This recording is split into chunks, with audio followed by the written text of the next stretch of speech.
വേണോന്ന് പറ. എന്ത് വേണം?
ദൈവത്തിൻ്റെ സ്വന്തം നാട് എന്നറിയപ്പെടുന്ന കേരളത്തിൻ്റെ സാംസ്കാരിക തലസ്ഥാനമായ തൃശ്ശൂർ പേരൂരിൻ്റെ മഹത്തായ സംഗീത പൈതൃകത്തിൻ്റെ അഭിമാനമായി തീർന്ന യുവ സംഗീത പ്രതിഭ മാളവിക അനിൽകുമാർ.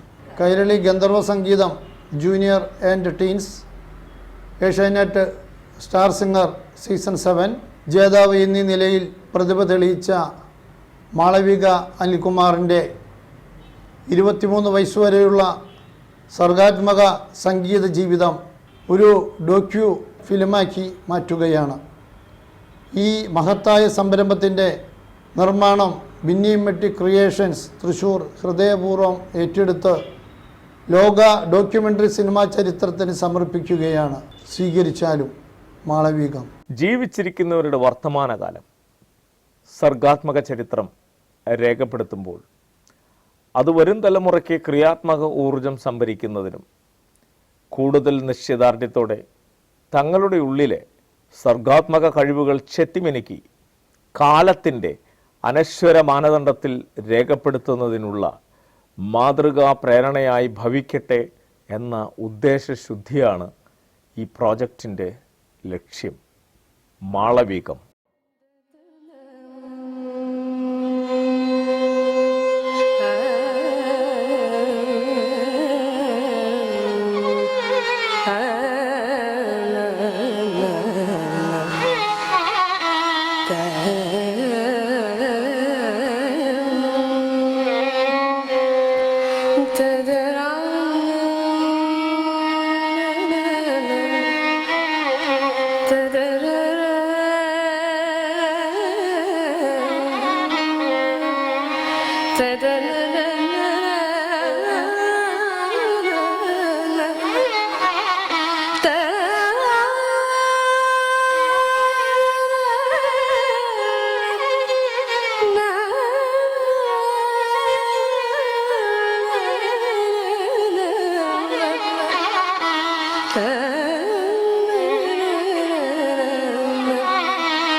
മാളവിക അനിൽകുമാർ, ഞങ്ങളുടെ മാളിച്ചേച്ചി.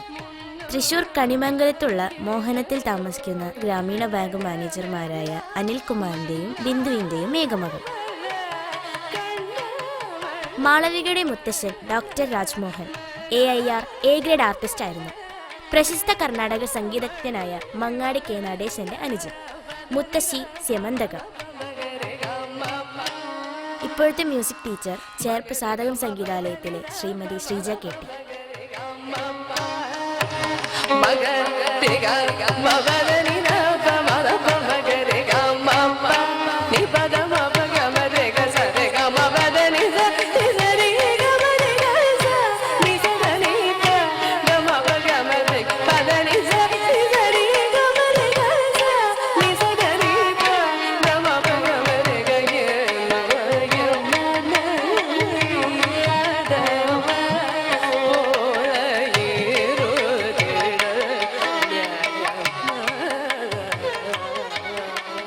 മാളവിക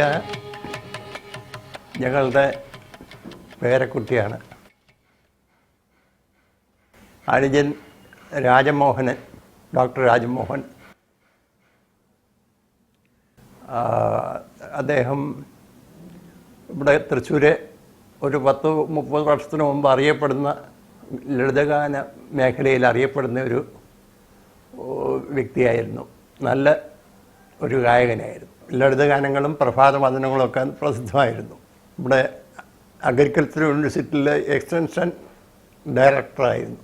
സംഗീത പാരമ്പര്യം ഉള്ള ഒരു കുടുംബത്തിലാണ് മാളവികയുടെ ജനനം. ആ ഒരു ശൃംഖലയിൽ ഉള്ള ഒരു പ്രതിഭാശാലിയാണ് മാളവിക. അതിൽ ഏറ്റവും കൂടുതൽ വിജയത്തിന് കാരണം മുത്തച്ഛൻ രാജമോഹൻ്റെ പ്രോത്സാഹനം തന്നെയാണ്. പിന്നെ എൻ്റെ പ്രധാന ശിഷ്യ ചിറ്റൂർ ഗവൺമെൻറ് കോളേജിലെ സംഗീത വിഭാഗം അസിസ്റ്റന്റ് പ്രൊഫസർ ശ്രീജ.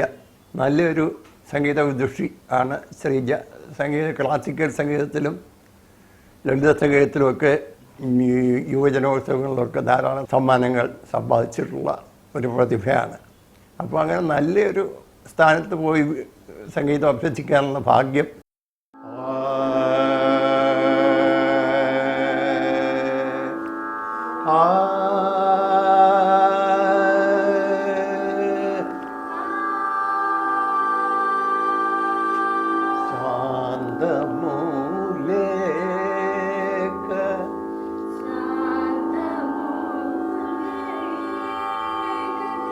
സൗഖ്യമു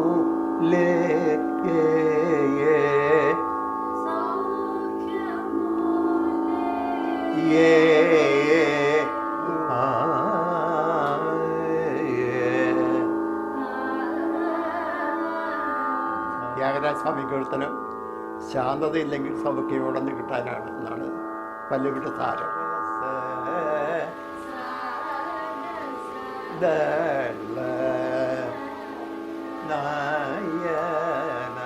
എൻ്റെ വീട്ടിലേക്ക് ഏറ്റവും എളുപ്പം എന്ന് പറഞ്ഞു കഴിഞ്ഞാൽ നമ്മുടെ തൃശ്ശൂർ എന്നുള്ള വഴിയുണ്ടല്ലോ, കൊക്കാല, കൂർക്കഞ്ചേരി, വല്യാലക്കൽ, അത് കഴിഞ്ഞാൽ കണിമംഗലത്ത് കര റെസിഡൻസ് അസോസിയേഷനിൽ ഹൗസ് നമ്പർ 108, അതാണ് എൻ്റെ വീട്.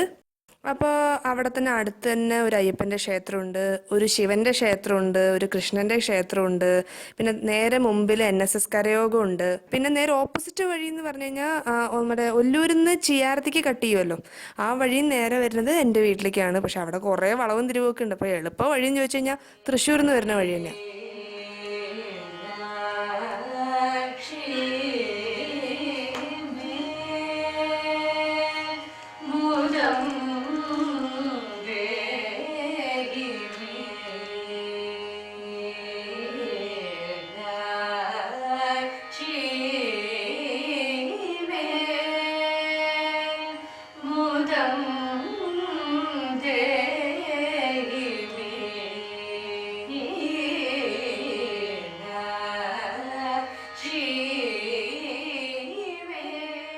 ചെറുപ്പം മുതലേ മാളവിക സംഗീതത്തിൽ അഭിരുചി പ്രകടിപ്പിച്ചിരുന്നു.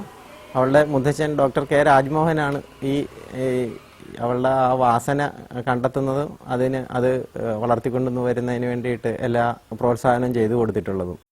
ആദ്യമായിട്ട് മൂളിപ്പാടുന്നു അല്ലെങ്കിൽ ആ ഒരു ഫ്രെയിം എങ്ങനെയാണ് ഫീൽ ചെയ്യുന്നത്? ആദ്യം ഞാൻ മൂളിയത് എന്താന്ന് വെച്ചാൽ ആരാണ്ട അങ്ങനെ അന്നൊരു പാട്ടുണ്ടായിരുന്നു. അന്നാണ് മുത്തച്ഛനെ ശ്രദ്ധിച്ചത്. അപ്പം മുത്തച്ഛൻ ചന്ദനലേപ സുഗന്ധം എന്ന് ജസ്റ്റ് ഇങ്ങനെ മൂളിയപ്പം ആദ്യമായിട്ട് ഞാൻ പാടിയ പാട്ടാണ് ചന്ദനലേപ സുഗന്ധം. ഞാൻ അന്ന് അതിന്റെ ബാക്ക്ഗ്രൗണ്ട് ഒക്കെ പാടുമായിരുന്നു. 2 വയസ്സ് കഴിഞ്ഞ് 2.25 വയസ്സുള്ളപ്പോഴാണെന്ന് തോന്നുന്നു. അന്ന് ഈ വടക്കൻ വീരഗാഥ എന്ന സിനിമ ഇറങ്ങിയ കാലമാണ്. അപ്പോൾ ഞാൻ സിനിമ കണ്ടിട്ട് അതിൻ്റെ പാട്ട് ഞാൻ മൂളിക്കൊണ്ട് നടക്കുമായിരുന്നു. ചന്ദനലേപ സുഗന്ധം ചൂടിയതാരോ എന്നുള്ള പാട്ട്. അതും അതിൻ്റെ ബാക്ക്ഗ്രൗണ്ട് ഒക്കെ മൂളിക്കൊണ്ട് നടക്കുമ്പോൾ, പിന്നെ വെറുതെ മൂളി നടക്കുമ്പോൾ ഒരു ദിവസം ഇവൾ നോക്കുമ്പോൾ ബാത്റൂമിനകത്തിരുന്ന് ഇവൾ അത് കൃത്യമായിട്ട്, അപ്പോൾ 2.25 വയസ്സേ ഉള്ളൂ, കൃത്യമായിട്ട് ആ പാട്ടും അതിൻ്റെ ബാക്ക്ഗ്രൗണ്ടും കൂടെ പാടുന്ന ഞങ്ങൾ കേട്ടപ്പോൾ എനിക്ക് വല്ലാത്ത ഒരു ആശ്ചര്യം തോന്നി. മുത്തച്ഛനുള്ളത് കൊണ്ട് തന്നെയാണ് ഞാനത് വിളിച്ചിട്ടുണ്ടായിരിക്കുന്നത്. അല്ലെങ്കിൽ ഒരിക്കലും ഞാനൊരു സിംഗർ ആവുമായിരുന്നില്ല. ഐ മീൻ സിംഗിങ് എൻ്റെ ഉള്ളിലുണ്ടാവും. ബിക്കോസ് ഞാൻ ബൈ ബർത്ത് എനിക്ക് ആ ടാലന്റ് ഉള്ളതുകൊണ്ടായിരിക്കാം ഈ ഒരു പ്രായത്തിൽ ഞാൻ പാടിയിരുന്നത്. പക്ഷെ ആ ഒരു റോ ടാലന്റ് കൊണ്ടൊന്നും ആയില്ല. അത് തിരിച്ചറിയാൻ പിന്നെ നല്ല ഗുരുക്കന്മാർ വേണം. അത് എല്ലാ ക്രെഡിറ്റും ശ്രീ ടീച്ചർക്കും അല്ലെങ്കിൽ സജ ടീച്ചർക്കും സുമ ടീച്ചർക്കാണ്. പ്രത്യേകിച്ച് സുമ ടീച്ചർക്ക്. കാരണം സുമ ടീച്ചർ പഠിപ്പിക്കുന്ന സമയത്ത് ഞാൻ തീരെ കുഞ്ഞാ. ടീച്ചറെ പഠിപ്പിക്കുമ്പോൾ ഞാൻ കട്ടിൻ്റെ അടിയിൽ കയറി കിടക്കും, അല്ലെങ്കിൽ കാലിലത്ത് കട്ടിൻ്റെ മുകളിൽ വെച്ചിട്ടൊക്കെ കിടക്കും. എന്നാലും ടീച്ചർ എന്നെ പഠിപ്പിക്കാണ്ടിരുന്നിട്ടേ ഇല്ല. പക്ഷെ സുമ ടീച്ചർ ഒരു ബേസ് ഇട്ട് തന്നു.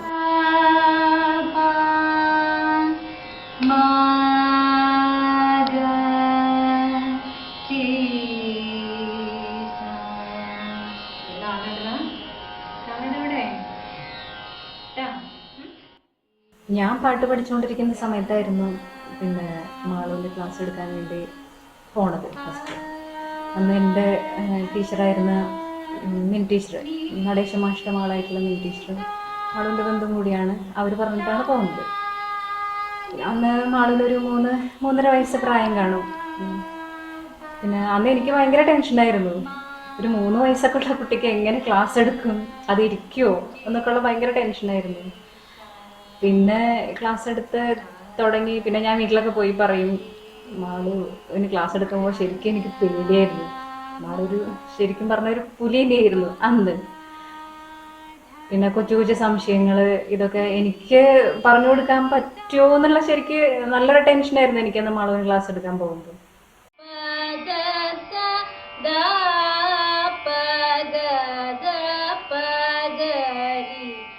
എൻ്റെ MA കോഴ്സ് കംപ്ലീറ്റ് ചെയ്ത ഒരു 98 വർഷത്തിലാണ് ഞാൻ മാളുവിനെ പഠിപ്പിച്ചു തുടങ്ങുന്നത്. അപ്പോൾ പാട്ട് പഠിപ്പിച്ചു തുടങ്ങുന്നതിൻ്റെ കൂട്ടത്തിൽ പാട്ടിനെ കുറിച്ചുള്ള തിയറി വശങ്ങളും കൂടി പഠിപ്പിക്കുകയായിരുന്നു. അപ്പൊ അതിന്റെ ടേംസും കാര്യങ്ങളൊക്കെ മാളു പെട്ടെന്ന് തന്നെ പിടിച്ചെടുക്കുമായിരുന്നു. ഞാൻ വർണ്ണമാണ് ആദ്യമായിട്ട് മാളുവിനെ പഠിപ്പിച്ചു തുടങ്ങുന്നത്. വർണ്ണം പിന്നെ ഏകദേശം കുറച്ച് കീർത്തനങ്ങളും എടുത്തിരുന്നു. പിന്നെ അവിടെ നിന്ന് അങ്ങോട്ട് കംപ്ലീറ്റ് ഞാനെന്ന സിംഗറിനെ വാർത്തെടുത്തത് മുഴുവൻ ശ്രീ ടീച്ചറാണ്.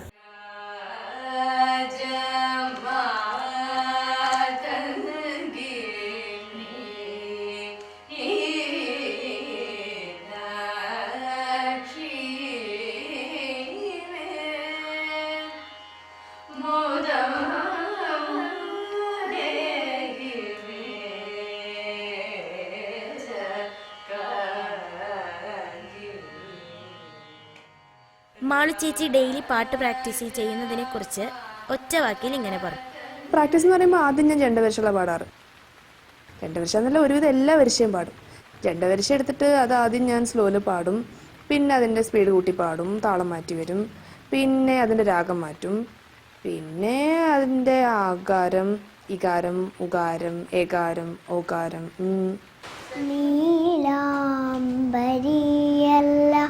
നിറവുമില്ല നിലാവിൻ മായിക ഭാവമില്ല പിച്ചവയ്ക്കും പിഞ്ചു പാദങ്ങൾ പോലെ ഉത്തരം കിട്ടാക്കടങ്കഥ പോലെ നാവിൽ വഴങ്ങാത്ത വാക്കുകൾ വാടാത്ത മാലയായി കോർത്തതു പോലെ മാലയായി കോർത്തതു.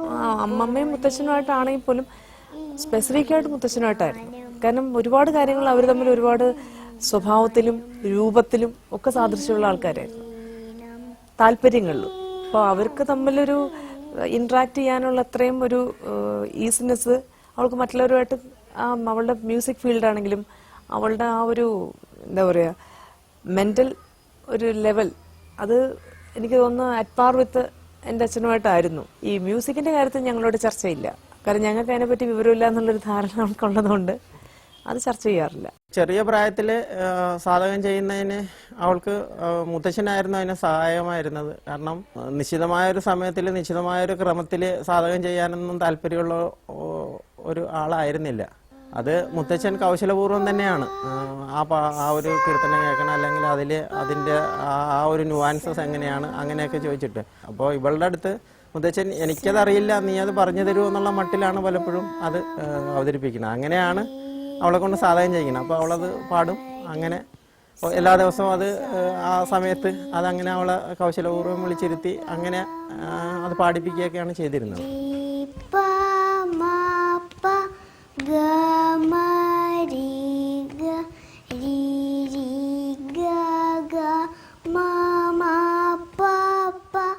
അവള് ഒറ്റ മോളാണ്.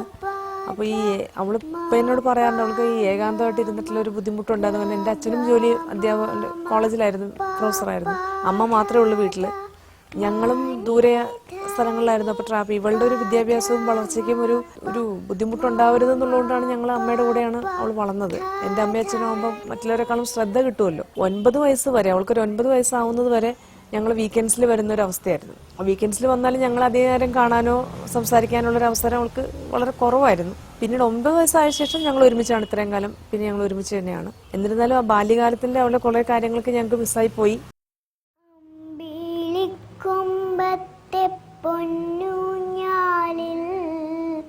അമ്മയെ കണ്ടോ കാട്ടുപൂവേ, കണ്ണും കവിളും കണ്ണും കവിളും നനയാതെന്തേ അമ്മയും ദൂരെ പോയോ പൂവേ, നിന്നമ്മയും ദൂരെ പോയോ പൂവേ.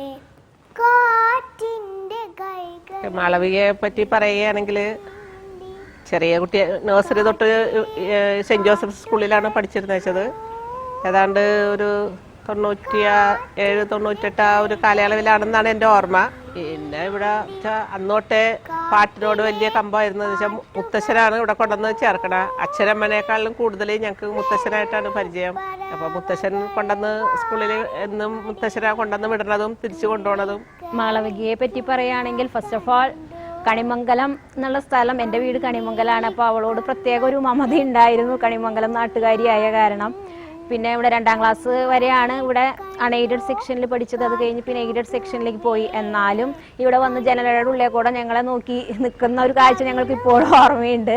പിന്നെ 2ാം ക്ലാസ്സിലെ ടീച്ചർ ബേബി ടീച്ചറായിരുന്നേ. ഇപ്പോൾ ടീച്ചർ മരിച്ചു. അപ്പോൾ ആ ടീച്ചർക്ക് ആ സമയത്ത് ടീച്ചറുടെ മോനൊക്കെ മരിച്ച സമയമായിരുന്നു. അപ്പോൾ ഇപ്പോഴും ശരിക്കും ഒരു മെൻ്റൽ ടെൻഷൻ വരുമ്പോൾ മാളവികനെ വിളിച്ച് പാട്ട് പാടിപ്പിക്കുക, അത് ഞങ്ങളെപ്പോഴും ശ്രദ്ധിക്കാറുണ്ട്. അപ്പോൾ ആ ടീച്ചർ എപ്പോഴും പറയും നല്ല കഴിവുള്ള കുട്ടിയാണ്, പാടാൻ നല്ല കഴിവുണ്ടെന്ന് 2ാം ക്ലാസ്സിൽ എന്നെ വെച്ച് ആ ടീച്ചർ ഐഡൻറ്റിഫൈ ചെയ്തിട്ടുണ്ടെന്നാണ് എൻ്റെ ഓർമ്മ.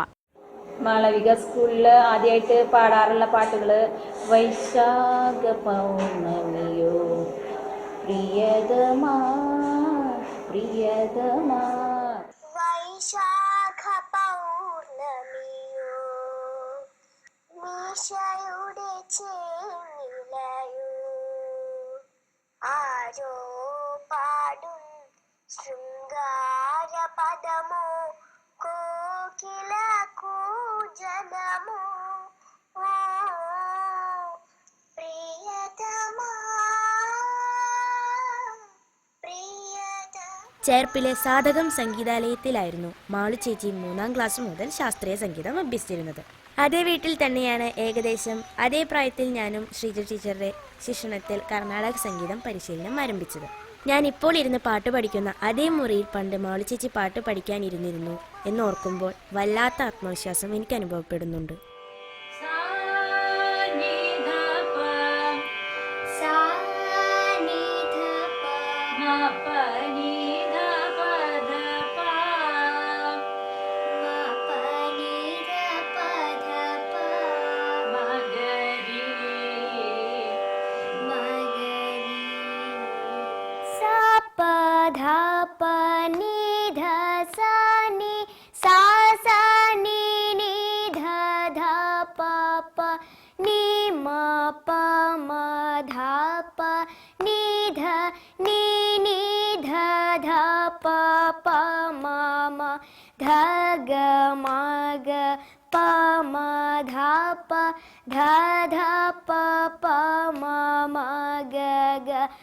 ഭാവിയിൽ എന്തെങ്കിലുമൊക്കെ ആയി തീരണമെന്ന് മോഹൻ ചേച്ചിയുമായുള്ള സംസാരത്തിൽ നിന്ന് ലഭിക്കും.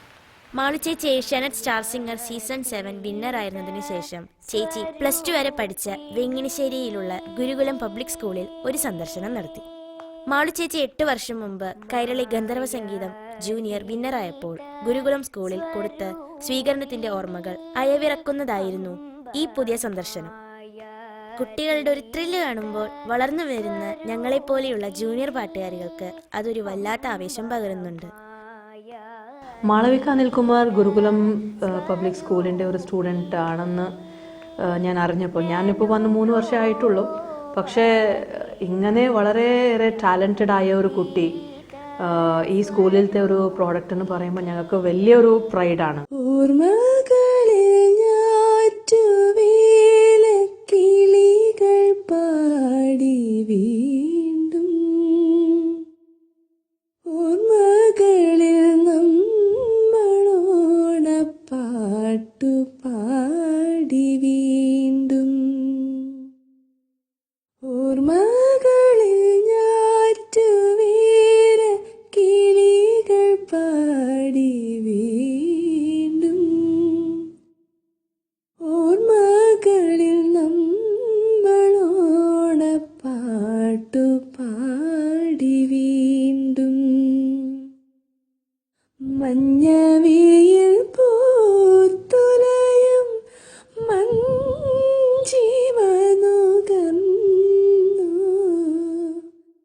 കന്നിവയൽ വക്കിൽ നമ്മൾ കൈകൾ കോർത്തിരുന്നു.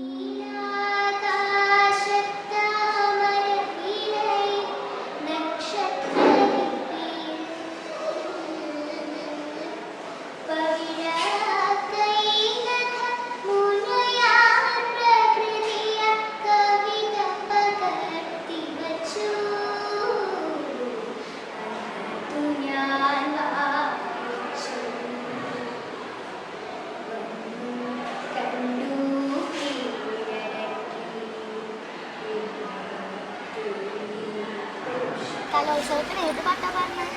ലൈറ്റ് മ്യൂസിക് അളകനന്ദ പറഞ്ഞു. ഒന്ന് പാടുമോ? പാടാം.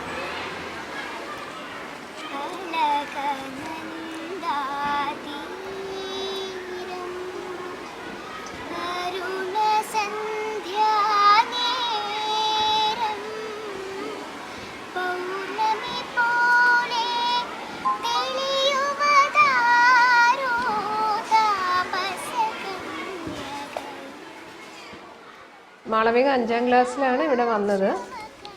മുത്തശ്ശൻ്റെ കൂടെയാണ് കുട്ടി അഡ്മിഷൻ എടുക്കാനായിട്ടും വന്നത്. ആദ്യത്തെ 5th 6th ഒക്കെ ഒരു ഓർഡിനറി സാധാരണ മറ്റു കുട്ടികളുടെ പോലെ തന്നെയായിരുന്നു പെർഫോമൻസ്. അത് കഴിഞ്ഞ് നമ്മൾ യൂത്ത് ഫെസ്റ്റിവലിലൊക്കെ സ്കൂളും ധാരാളമായിട്ട് പങ്കെടുക്കാൻ തുടങ്ങിയപ്പോഴാണ് ഇങ്ങനെ ഒരു കഴിവുണ്ട്, പാട്ടിൽ ഇത്ര താല്പര്യമുള്ള ഒരു കുട്ടിയാണെന്നുള്ളത് നമ്മൾ മനസ്സിലാക്കിയത്. പിന്നീട് ഒരു 8ാം ക്ലാസ് മുതൽ യൂത്ത് ഫെസ്റ്റിവലിൽ നമ്മൾ സ്കൂള് തന്നെ പങ്കെടുക്കുന്ന എല്ലാ പരിപാടികളിലും മാളവിക പങ്കെടുക്കുകയും ഏത് ഗ്രൂപ്പ് സോങ്, പാട്രിയോട്ടിക് സോങ് ഇതിലെല്ലാം തന്നെ പ്രൈസ് വാങ്ങിയിട്ടാണ്, ഏത് യൂത്ത് ഫെസ്റ്റിവലിന് പോയാലും പ്രൈസ് വാങ്ങിയിട്ട് തന്നെയാണ് വരാറ്.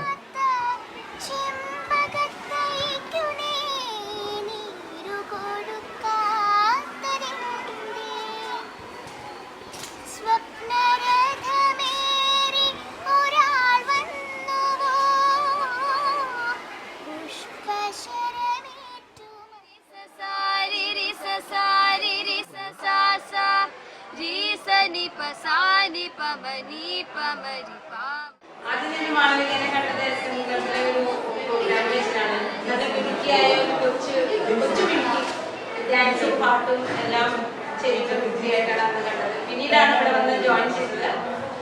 പഠിക്കാനും അതുപോലെ തന്നെ കലാപരമായിട്ടും നല്ല കഴിവുള്ള ഒരു കുട്ടിയാണ്. നന്നായി വർക്ക് ചെയ്തിരുന്നു, നല്ല കോപ്പറേറ്റീവ് ആണ്.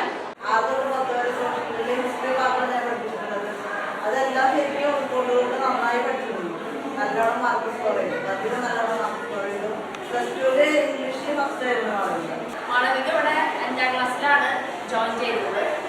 അന്ന് തന്നെ ഞങ്ങളെല്ലാവരും മനസ്സിലാക്കിയിരുന്നു മാളവിക നന്നായി പാടുന്നത്. പക്ഷെ അന്ന് തന്നെ ഞാൻ ഒരു കാര്യം മനസ്സിലാക്കിയത്, സാധാരണ പാടുന്ന കുട്ടികളെ കാളും സാധാരണ കുട്ടികളുടെ പാട്ട് കേൾക്കാൻ പാടുക, മാളവിക ഓരോ പാട്ടും അറിഞ്ഞാണ് പാടിയിരുന്നത്.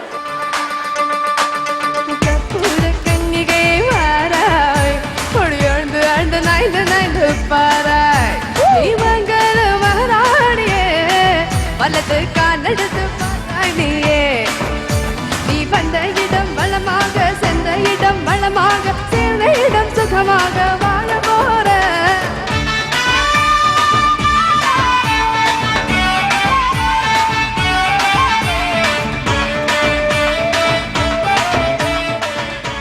Congratulations are joy to this super champion of our school, Malavika. We have Mr. Raj Mohan, Malavika's grandfather, and the steering wheel behind Malavika. If Malavika is what she is, it's thanks to Mr. Raj Mohan. It's honor for Malavika. Kuttukudi pona sila kappal karra tatto, Kodaikanal pona anga megamendru sutto, asaradu asaradu oor mottama. Malavika എന്ന് പറയുന്ന കുട്ടി 2-3 വർഷം മുൻപ് എന്ന് തോന്നുന്നു, ഞാൻ അവരെ ഒരു സംഗീത മത്സരത്തിൽ ആ കൊച്ചിന് ഫസ്റ്റ് കൊടുക്കണ്ടേ. എനിക്ക് ഈ കൊച്ച് ഡോക്ടർ രാജ്മോഹൻ സാറിൻ്റെ മകളുടെ മകളാണെന്ന് അറിഞ്ഞിട്ടല്ല അന്ന് ഈ പ്രൈസ് കൊടുക്കുമ്പോൾ. അപ്പം അന്നും ഈ കൊച്ചിനെ ഞാൻ അതിൻ്റെ ടാലൻറ്റ് മനസ്സിലാക്കിയിട്ടുണ്ട്. ഒരുപാട് ഉയരങ്ങളിൽ പോകാൻ സാധ്യതയുള്ള ഒരു ജ്ഞാനമുള്ള കുട്ടിയാണെന്ന് ഞാൻ മനസ്സിലാക്കിയിട്ടുണ്ട്. ദൈവം സഹായിച്ച് അത് തന്നെ സംഭവിച്ചു. സത്യം പറഞ്ഞ ഇത്ര വലിയൊരു നേട്ടമാണ് എനിക്ക് കിട്ടിയെന്ന് ഇപ്പോഴാണ് എനിക്ക് മനസ്സിലാവുന്നത്. പക്ഷേ നാഥ നീ വരും കാലൊച്ച കേൾക്കുവാൻ കാതോർത്തു ഞാനിരുന്നു.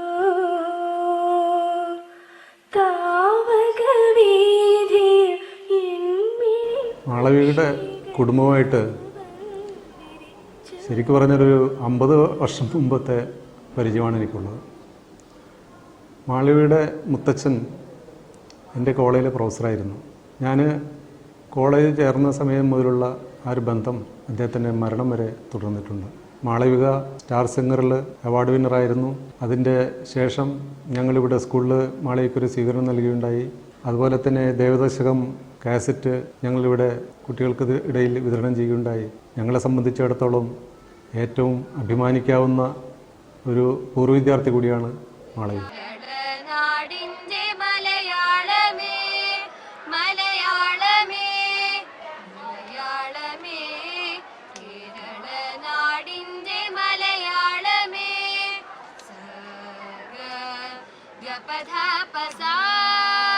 Yes, sani sa ga sani sa ga sani dha pa sani dha pa ga sa ga pa da pa da ni ni da ni sa.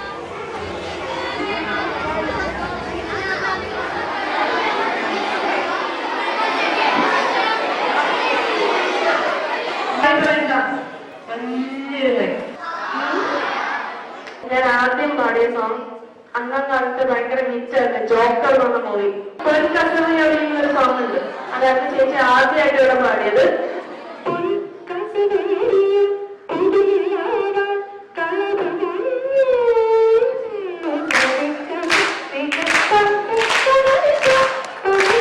ഞങ്ങളുടെ ഗ്രൂപ്പ് നല്ല സ്ട്രോങ് ടീമാക്കി എടുത്തത് ഈ ടീച്ചറാണ്. ഞങ്ങള് സ്കൂളിൽ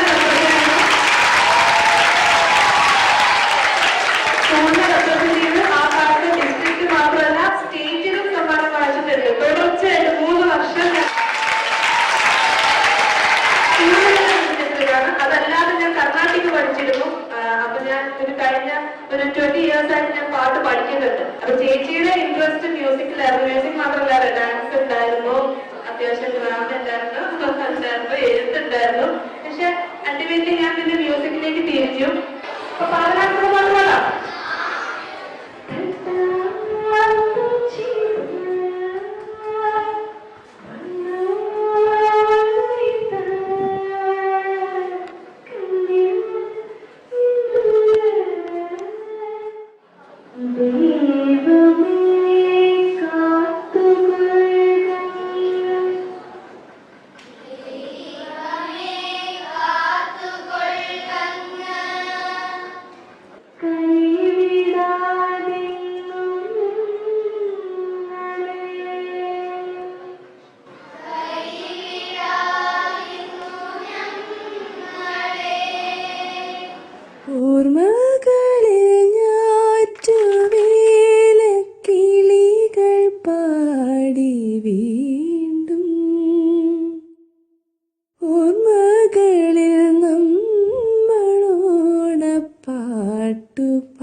ചെറുപ്പത്തിലൊക്കെ അവൾ നമ്മളെ അത്ഭുതപ്പെടുത്തിയിട്ടുണ്ട്.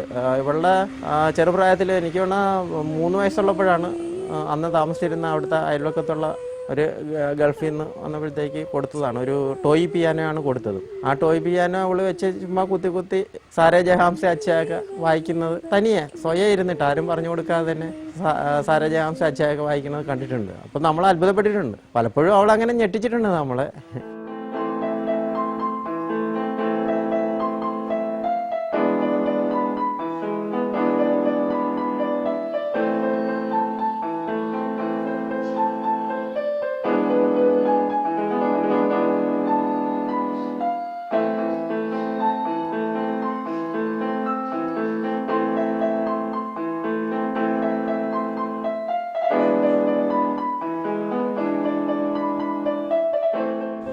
ഇൻസ്ട്രുമെന്റിലേക്ക് കയറുന്ന വീണ വേണം അല്ലെങ്കിൽ പിയാനോ അങ്ങനെയുള്ള അത് ആക്ച്വലി കീബോർഡ് ഞാൻ പറഞ്ഞു അതിനാരെ ഗൈഡൻസ് അങ്ങനെ ഒരു സജഷൻ തരുന്നു ഇല്ല, ആരുമില്ല. സെൽഫായിട്ടങ്ങ് തോന്നിയതാണ്. ബിക്കോസ് അപ്പൊ എനിക്ക് ഉള്ളിൽ നൊട്ടേഷൻസ് ഉണ്ട്. അപ്പോൾ ഞാൻ ചെറിയ കുട്ടിയാകുമ്പോൾ ടീച്ചർക്ക് ഓർമ്മ ഉണ്ടെന്ന് എനിക്കറിയില്ല. ചിലപ്പോൾ സജി ടീച്ചർക്കൊക്കെ ഓർമ്മ ഉണ്ടാവും. ബിക്കോസ് ഈ ഓരോ പാട്ട് കേൾക്കുമ്പോഴും ഇപ്പോൾ ഫോർ എക്സാമ്പിൾ ഇപ്പോൾ മഞ്ഞൾ പ്രസാദം ഒക്കെ ആണെങ്കിൽ ഇപ്പോൾ മഞ്ഞൾ പ്രസാദം നമ്മൾ ചെറിയ കുട്ടിയാകുമ്പോൾ ഞാൻ പറഞ്ഞിട്ട് ടീച്ചർക്ക് ഓർമ്മയില്ലേ അത്? അതെ. അപ്പം നൊട്ടേഷൻസ് ഉള്ളിലുണ്ടായിരുന്നു. അപ്പം അതുകൊണ്ട് എനിക്ക് ഒരു വിരലേ യൂസ് ചെയ്യാൻ അറിയില്ല. ഒരു വിരലുകൊണ്ടാണ് കുത്തിയിട്ട് ഞാൻ കീബോർഡ് വായിച്ചു തുടങ്ങിയത്. കീബോർഡ് തന്നെ അവൾ അതും ശാസ്ത്രീയമായിട്ട് അധികകാലം പഠിച്ചിട്ടില്ല. സണ്ണി മാഷിൻ്റെ കീഴിൽ കുറച്ചു കാലം പഠിച്ചു. കച്ചേരി നടത്തിയിട്ടുണ്ട്, കീബോർഡിൽ തന്നെ കച്ചേരി നടത്തിയിട്ടുണ്ട്. ഇവിടെ തിരുവമ്പാടി സംഗീതോത്സവത്തിന് തുടർച്ചയായിട്ട് അവൾ പാടുമായിരുന്നു. അപ്പോൾ ഒരു തവണ അവൾ പാടുന്നതിന് പകരം കീബോർഡും കൊണ്ടുപോയിട്ട് കീബോർഡിൽ കച്ചേരിയാണ് നടത്തിയത്. വീണ കുറച്ചു കാലം അഭ്യസിച്ചിരുന്നു. അനന്തപത്മനാഭ സാറിൻ്റെ കീഴിൽ അതിൻ്റെ ബാലപാഠങ്ങൾ പഠിച്ചു.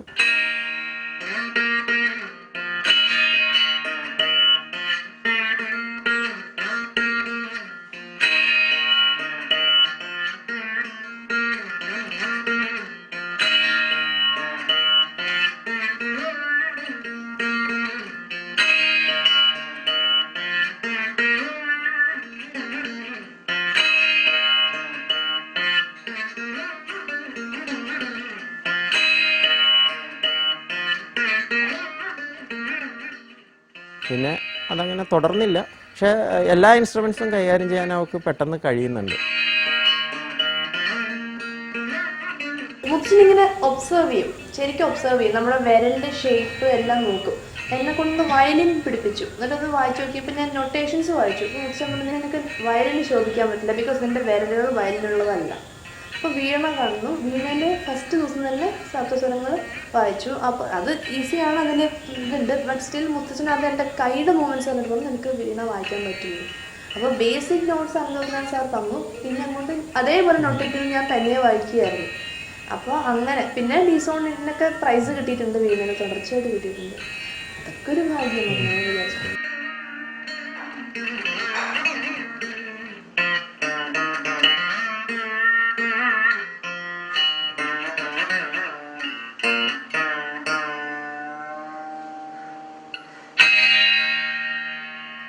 അനിയത്തിയാണ് കൂടുതലായിട്ട് അവളുടെ പഠിത്തം കുറച്ചും കൂടെ നോക്കിയിരുന്നത്. അപ്പോൾ ഒരു ഫോട്ടോഗ്രാഫിക് മെമ്മറി ഉള്ള ഒരാളാണ്. ഒരു കാര്യം പറഞ്ഞ് നോക്കിക്കഴിഞ്ഞാൽ അത് അവൾക്ക് ഓർത്തിരിക്കാൻ പറ്റും. അത് അവളുടെ പാട്ടിലും ഉണ്ട്.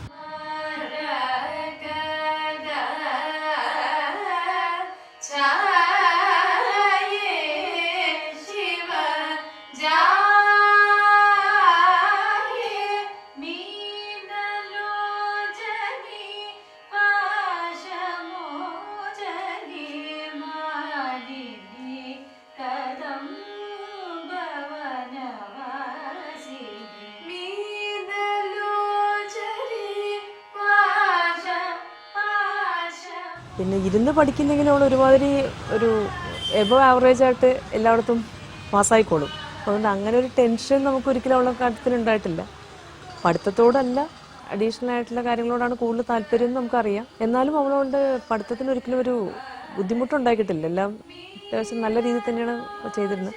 അവൾക്ക് അവളുടെ +2 ഓൾ ഇന്ത്യയിൽ ഇംഗ്ലീഷിന് ഇന്ത്യയിൽ ടോപ്പറായിരുന്നു. അതുപോലെ എല്ലാം 90 എബോവ് തന്നെയാണ് എല്ലാ സമയത്തും അവൾക്ക് മാർക്ക് കിട്ടിയിട്ടുള്ളത്. എഞ്ചിനീയറിങ്ങിനും അവൾ ഒരു പ്രോബ്ലം ഇല്ലാതെ തന്നെയാണ് പാസ് ഔട്ട് ആയിരുന്നത്. പിന്നെ വായനാശീലം വളരെ കുറവാണ്. ഞാനും അവളും തമ്മിൽ എന്നും വഴക്കുണ്ടാക്കുന്നത് അതിലാണ്. കാരണം ഞാൻ ഒരുപാട് വായിക്കുന്ന ആളാണ്, അവൾ തീരെ വായിക്കാത്ത ആളാണ്. പത്രം വായന തന്നെ വളരെ കുറവാണ്. നിർബന്ധിച്ച വല്ലതും നോക്കുമെന്നല്ലാതെ പത്രവും വായിക്കില്ല. പക്ഷേ കഥ എഴുതും, കവിത എഴുതും, പിന്നെ അസലായിട്ട് വരയ്ക്കും. ഇപ്പോൾ ചിത്രരചന പഠിച്ചിട്ടില്ലെങ്കിലും പെൻസിൽ ഡ്രോയിങ് അവൾ അസാധ്യമായിട്ട് ചെയ്യും.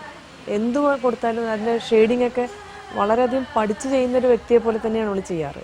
അതുപോലെ ഈ കവിതയും കഥയൊക്കെ നന്നായിട്ട് എഴുതാറുണ്ട്. സ്കൂളിലൊക്കെ ഉള്ള കഥയ്ക്കും കവിതയ്ക്കൊക്കെ ഉള്ള മാഗസീൻസിലൊക്കെ വന്നിട്ടുണ്ട്. അങ്ങനെ എല്ലാ കാര്യങ്ങളിലും ഒരു താല്പര്യമുള്ള ആളാണ്. ഇപ്പോൾ കൃത്യമായിട്ട് അങ്ങനെ ഒരു സാധകം ചെയ്യുന്നതായിട്ട് കാണുന്നില്ല. പക്ഷേ ഇപ്പോഴത്തെ പുതിയ ടെക്നോളജിയൊക്കെ വെച്ചിട്ട് കുട്ടികൾ പാട്ട് പഠിക്കുന്നതൊക്കെ ഇപ്പോൾ പല രീതിയിലും പാട്ട് പഠിക്കാനുള്ള അവസരങ്ങളൊക്കെ അവർക്കുണ്ട്. അതൊക്കെ അവൾ എക്സ്പ്ലോർ ചെയ്യുന്നുണ്ടെന്നാണ് ഞാൻ മനസ്സിലാക്കുന്നത്.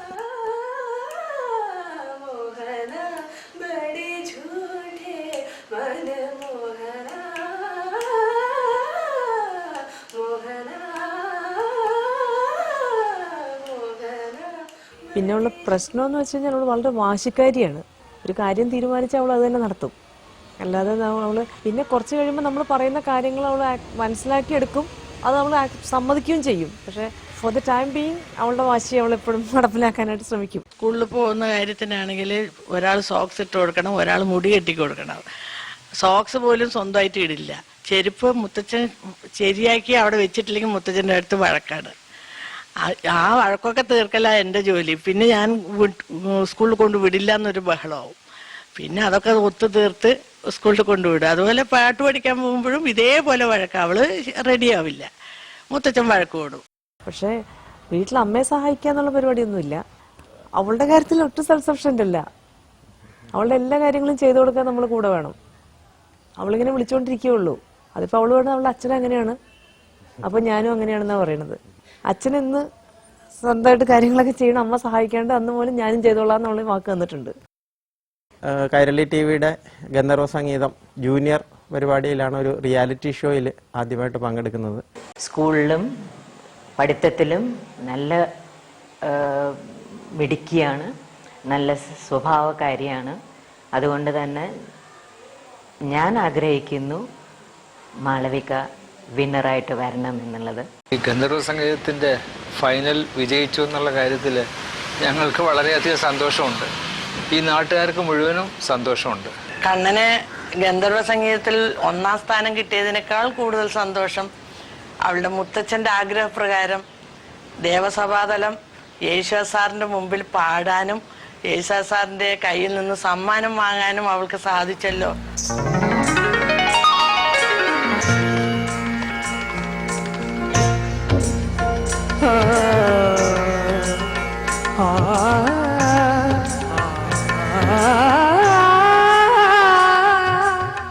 അത് ശരിക്കും ഒരു ലേണിംഗ് പ്രോസസ്സായിരുന്നു. ഗന്ധർവ സംഗീതത്തിൽ പ്രഗത്ഭരായ ജഡ്ജസ് ആയിരുന്നു ശ്രീനിവാസ്, അനുരാധ ശ്രീറാം, അതുകൂടാതെ തൃശ്ശൂരിൻ്റെ പ്രിയപ്പെട്ട ജോൺസൺ മാസ്റ്റർ.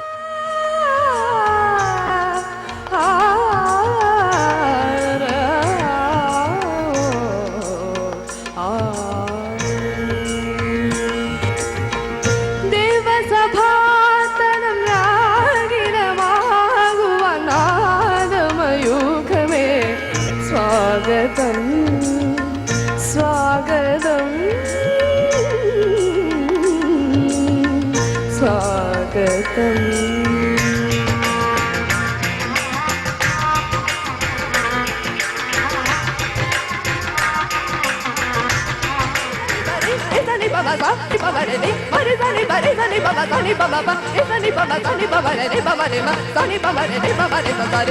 ആനന്ദം ആനന്ദാനന്ദ ജഗദാനന്ദം സംഗീതം ആനന്ദം ആനന്ദാനന്ദ ജഗദാനന്ദം സംഗീതം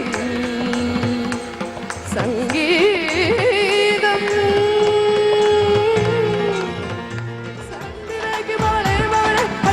പോട്ട് മല മല മായ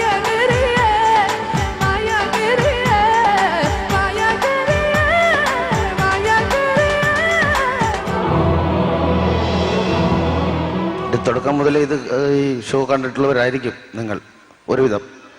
ഇപ്പോൾ ഡയറക്റ്റ് ലൈവായിട്ടും കണ്ടു. അപ്പോൾ ഈ കുട്ടികളുടെ ഈ സിംഗിങ് റേഞ്ചിനെ കുറിച്ച് അല്ലെങ്കിൽ അവരുടെ ബ്രില്യൻസിനെ കുറിച്ച് കൂടുതൽ നമ്മൾ വിവരിക്കാൻ ഉദ്ദേശിക്കുന്നില്ല. നിങ്ങൾക്ക് നേരിട്ടറിയാം.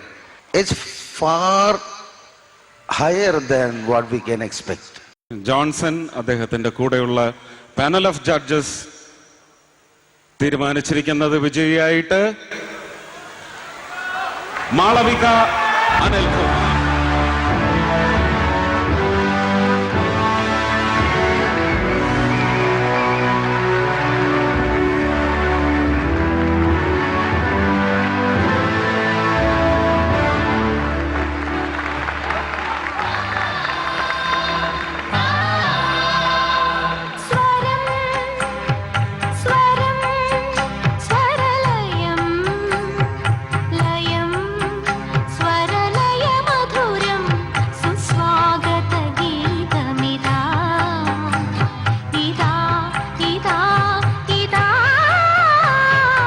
ജോൺസൺ മാസ്റ്റർക്ക് ഇവളോട് ഈ പ്രോഗ്രാം കഴിയുമ്പോഴത്തേക്ക് ഒരു പ്രത്യേക വാത്സല്യം തന്നെ വന്നിരുന്നു. അത് ജോൺസൺ മാസ്റ്ററുടെ മരണം വരെ അവളുമായിട്ട് ഒരു സൗഹൃദം തന്നെ പുലർത്തിയിരുന്നു. പിന്നീട് യേശുദാസിൻ്റെ 70ാം പിറന്നാളിനോട് അനുബന്ധിച്ചാണ് ഗന്ധർവ സംഗീതം ടീൻസ് വരുന്നത്. ഗന്ധർവ സംഗീതം ടീൻസിൽ ചാനലിൽ തന്നെ സെലക്ട് ചെയ്ത 20 പേരെ മറ്റ് റിയാലിറ്റി ഷോകളിലൊക്കെ ഫൈനലിസ്റ്റുകളോ അല്ലെ സെമി ഫൈനലിസ്റ്റുകളോ ആയിട്ടുള്ള കുട്ടികളെ സെലക്ട് ചെയ്ത് 13 തൊട്ട് 19 വയസ്സ് വരെ അങ്ങനെ ആ ഒരു പ്രോഗ്രാമായിരുന്നു ഗന്ധർവ സംഗീതം ടീൻസ്. അതിലും അവൾ വിന്നറായി.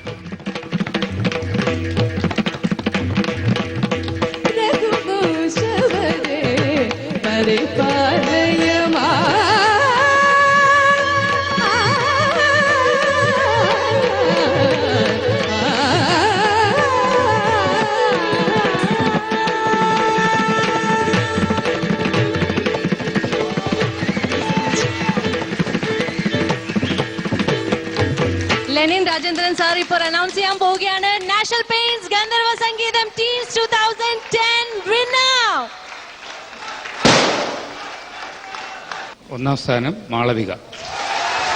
National paints Gandharva Sangeetham teams 2010 winner Malavika. Travancore builders sponsor ചെയ്യുന്ന 30 ലക്ഷത്തിന്റെ ഫ്ലാറ്റ് മാളവിക സ്വന്തമാക്കിയിരിക്കുകയാണ്. ഫ്ലാറ്റിന്റെ താക്കോൽ കൈമാറുന്നത് ട്രാവൻകൂർ ബിൽഡേഴ്സിന്റെ managing director Shri MM Anas, director Shri James George. Congrats Malavika.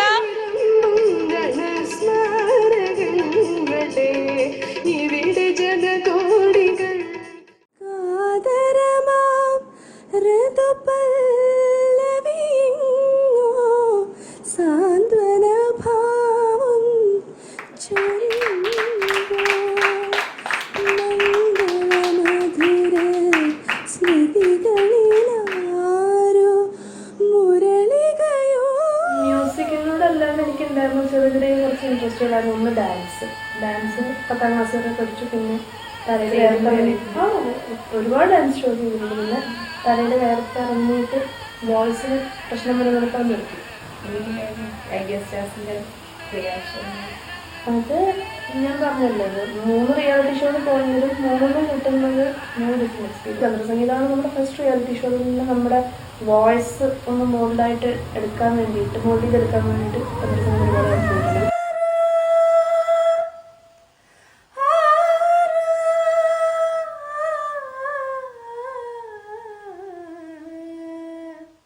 അവിടുന്ന് ഒരുപാട് ചേഞ്ച് വരുത്താൻ സാധിച്ച ചന്ദ്രസംഗീതമാണ്. പക്ഷെ സ്റ്റാഫിംഗ് എന്ന് പറയുമ്പോൾ ആസ് എ പേഴ്സൺ നമ്മളെ കംപ്ലീറ്റ് ആയിട്ട് ഒന്ന് ചെയ്ത് നമ്മുടെ ഷെല്ലിൽ നിന്ന് നമ്മളെ ഒരു പേഴ്സണാലിറ്റി തന്നെ കംപ്ലീറ്റ് ആയിട്ട് മാറ്റുന്നത് ഒരു മ്യൂസിക്കൽ ജേർണിയാണ് എല്ലാ രീതിയിലും മ്യൂസിക്. അപ്പോൾ നമുക്ക് നമ്മുടെ കുറവുകൾ കിട്ടാം, നമുക്ക് ഒരുപാട് തരം പാട്ടുകൾ കേൾക്കാനുള്ളൊരു അവസരം.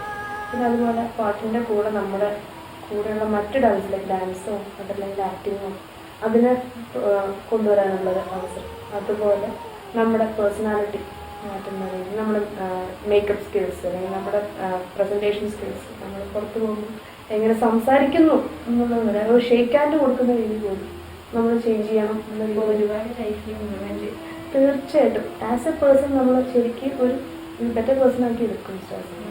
മാത്രമല്ല മറ്റ് ചാനൽസിന് കിട്ടുന്നതിലും വളരെ വലിയ ഒരു പബ്ലിസിറ്റി കിട്ടുന്ന ഷോ. കേരളത്തിൽ ഏറ്റവും കൂടുതൽ വ്യൂഷിപ്പ് ഉള്ള റിയാലിറ്റി ഷോ ആണ് സോങ്. മുന്നേ മാഷിൻ്റെ സോങ്സിൽ ഞങ്ങൾ കുറച്ച് സെലക്റ്റഡ് സോങ്സ് ഞാൻ ടീച്ചറപ്പിൻ്റെ ഈ പിള്ളേരെല്ലാവരും കൂടെ ഒരു സ്റ്റേജിൽ ചെയ്തിരുന്നു.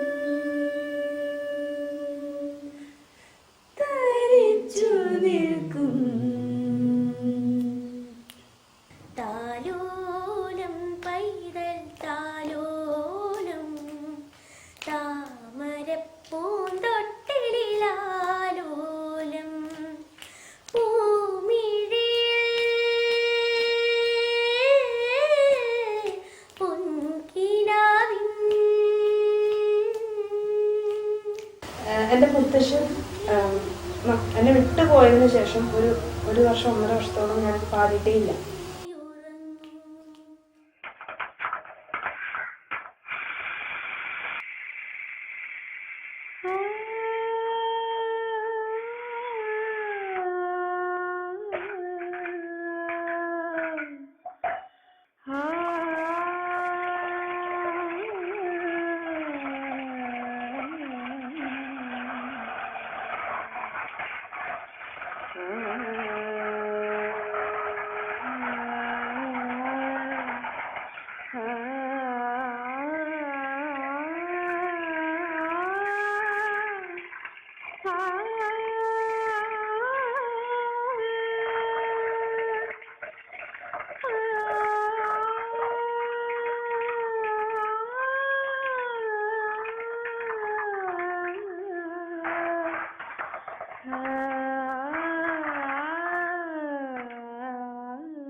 മുത്തച്ഛൻ്റെ മരണശേഷം ഈ സീസൺ 7 വന്നപ്പോൾ അത് ആ ഒരു ശൂന്യത ഉണ്ടായിരുന്നു. അപ്പോഴത്തേക്ക് അവൾ കുറച്ചുകൂടി ഒന്ന് മച്ചുറായി. പാട്ട് സെലക്ഷൻ്റെ കാര്യത്തിലുമൊക്കെ ഇൻഡിവിജ്വലായിട്ടുള്ള തീരുമാനം എടുക്കുകയും പാട്ടുകൾ തന്നെ മോഡിഫൈ ചെയ്യുകയൊക്കെ ചെയ്യുന്ന ഒരു ഇതുണ്ടായിരുന്നു. ശ്രീജ ടീച്ചറിൻ്റെ ശിക്ഷണ നിർദ്ദേശങ്ങളും ഒക്കെ അതിന് വളരെ സഹായകമായി.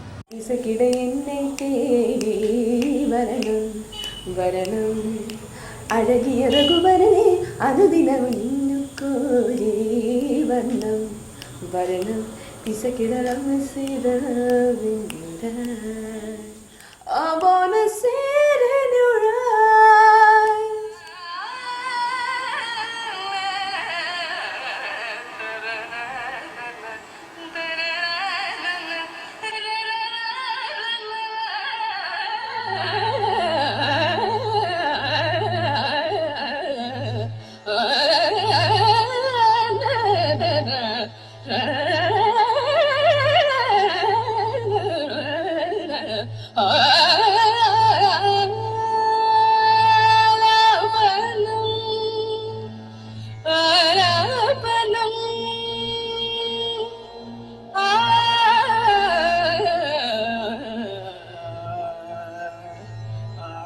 സമർപ്പണം.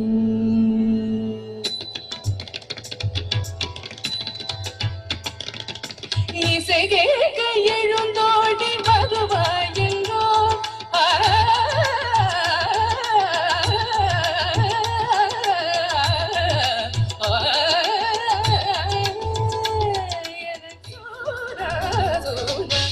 தேச கஹியாரே ஏரே ஆஜா சஜன் கர்ரே பனிசரி பமரி சனி சனி பம பசனி பமரி பமரி பமரி ச ரிம பனி ச ச ச ரிம பனி ச ச ச ரிம பனி ச ச ரிம பனி ச ச ச ரிம பனி ச ச ச ரிம பனி ச ச ரிம பனி ச ச ச ரிம பனி ச ச ச ரிம பனி ச ச ச ब्रूहि कृष्ण घनश्यामा रे मन ब्रूहि कृष्ण घनश्यामा ब्रूहि कृष्ण घनश्यामा रे मन ब्रूहि कृष्ण घनश्यामा मुरली गायक गोकुल पालक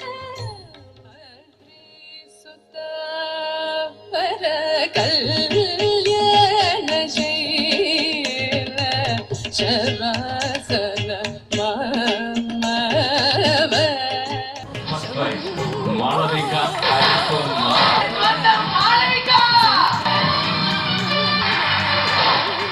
കോൺഫിഡൻസ് ഗ്രൂപ്പ് നൽകുന്ന 50 ലക്ഷം രൂപയുടെ ഫ്ലാറ്റ് ആകും കൊച്ചിയിൽ. റോയ് സീതേ ചെയർമാൻ കോൺഫിഡൻസ് ഗ്രൂപ്പ്. ശംഭോ അത്രി സുതവര കല്യാണ. മ്യൂസിക് കണ്ടെത്താൻ പറ്റാത്ത ഒരുപാട് ആളുകൾ ഉള്ളിലുണ്ടായിട്ടും പുറത്ത് വരാൻ പറ്റാത്തൊരു ലോകമാണ്. എത്തിപ്പെടാൻ പറ്റില്ല അത്. പക്ഷെ ആ കാര്യത്തിൽ നിങ്ങൾ ലക്കിയാണ്. അത് ഉണ്ടാക്കുന്ന ഒരു തിരിച്ചറിവ് എന്താണ്? അതർ ദാൻ സ്റ്റഡിങ് ഒരു കഴിവില്ലാത്ത ഒരു വ്യക്തിയും ജനിക്കുന്നില്ല. പക്ഷെ അത് കണ്ടുപിടിച്ചെടുക്കുക എന്നുള്ളതാണ് ഏറ്റവും വലിയ കാര്യം. പിന്നെ അത് തിരിച്ചറിഞ്ഞാൽ പോരാ, അതിനെ പ്രോത്സാഹിപ്പിക്കുന്ന നല്ലൊരു ഫാമിലി വേണം. പിന്നെ അതിന് പറ്റിയ സർക്കംസ്റ്റൻസസ് വേണം. എന്നാൽ മാത്രമേ ഒരു കലാകാരൻ അല്ലെങ്കിൽ കലാകാരി പുറത്തേക്ക് വരുന്നുള്ളൂ. അത് ആ ഒരു കേസിൽ ഞാൻ വളരെ ലക്കിയാണ്. പാട്ടെന്ന് പറഞ്ഞാൽ വളരെ ഫ്ലിംസി ആയിട്ടുള്ളൊരു കഴിവാണ്. നാളെ എനിക്കൊരു തൊണ്ടയടപ്പ് വന്നാൽ ഒരു ജലദോഷത്തിലൂടെ തീർന്നു പോകുന്ന ഒരു കഴിവ് മാത്രമാണിത്. പക്ഷേ ഇപ്പം സ്റ്റാർ സിംഗർ കഴിഞ്ഞ് നിൽക്കുന്നത് കൊണ്ട് ഇനി ഒരിക്കലും ഞാൻ മ്യൂസിക് വിടില്ല.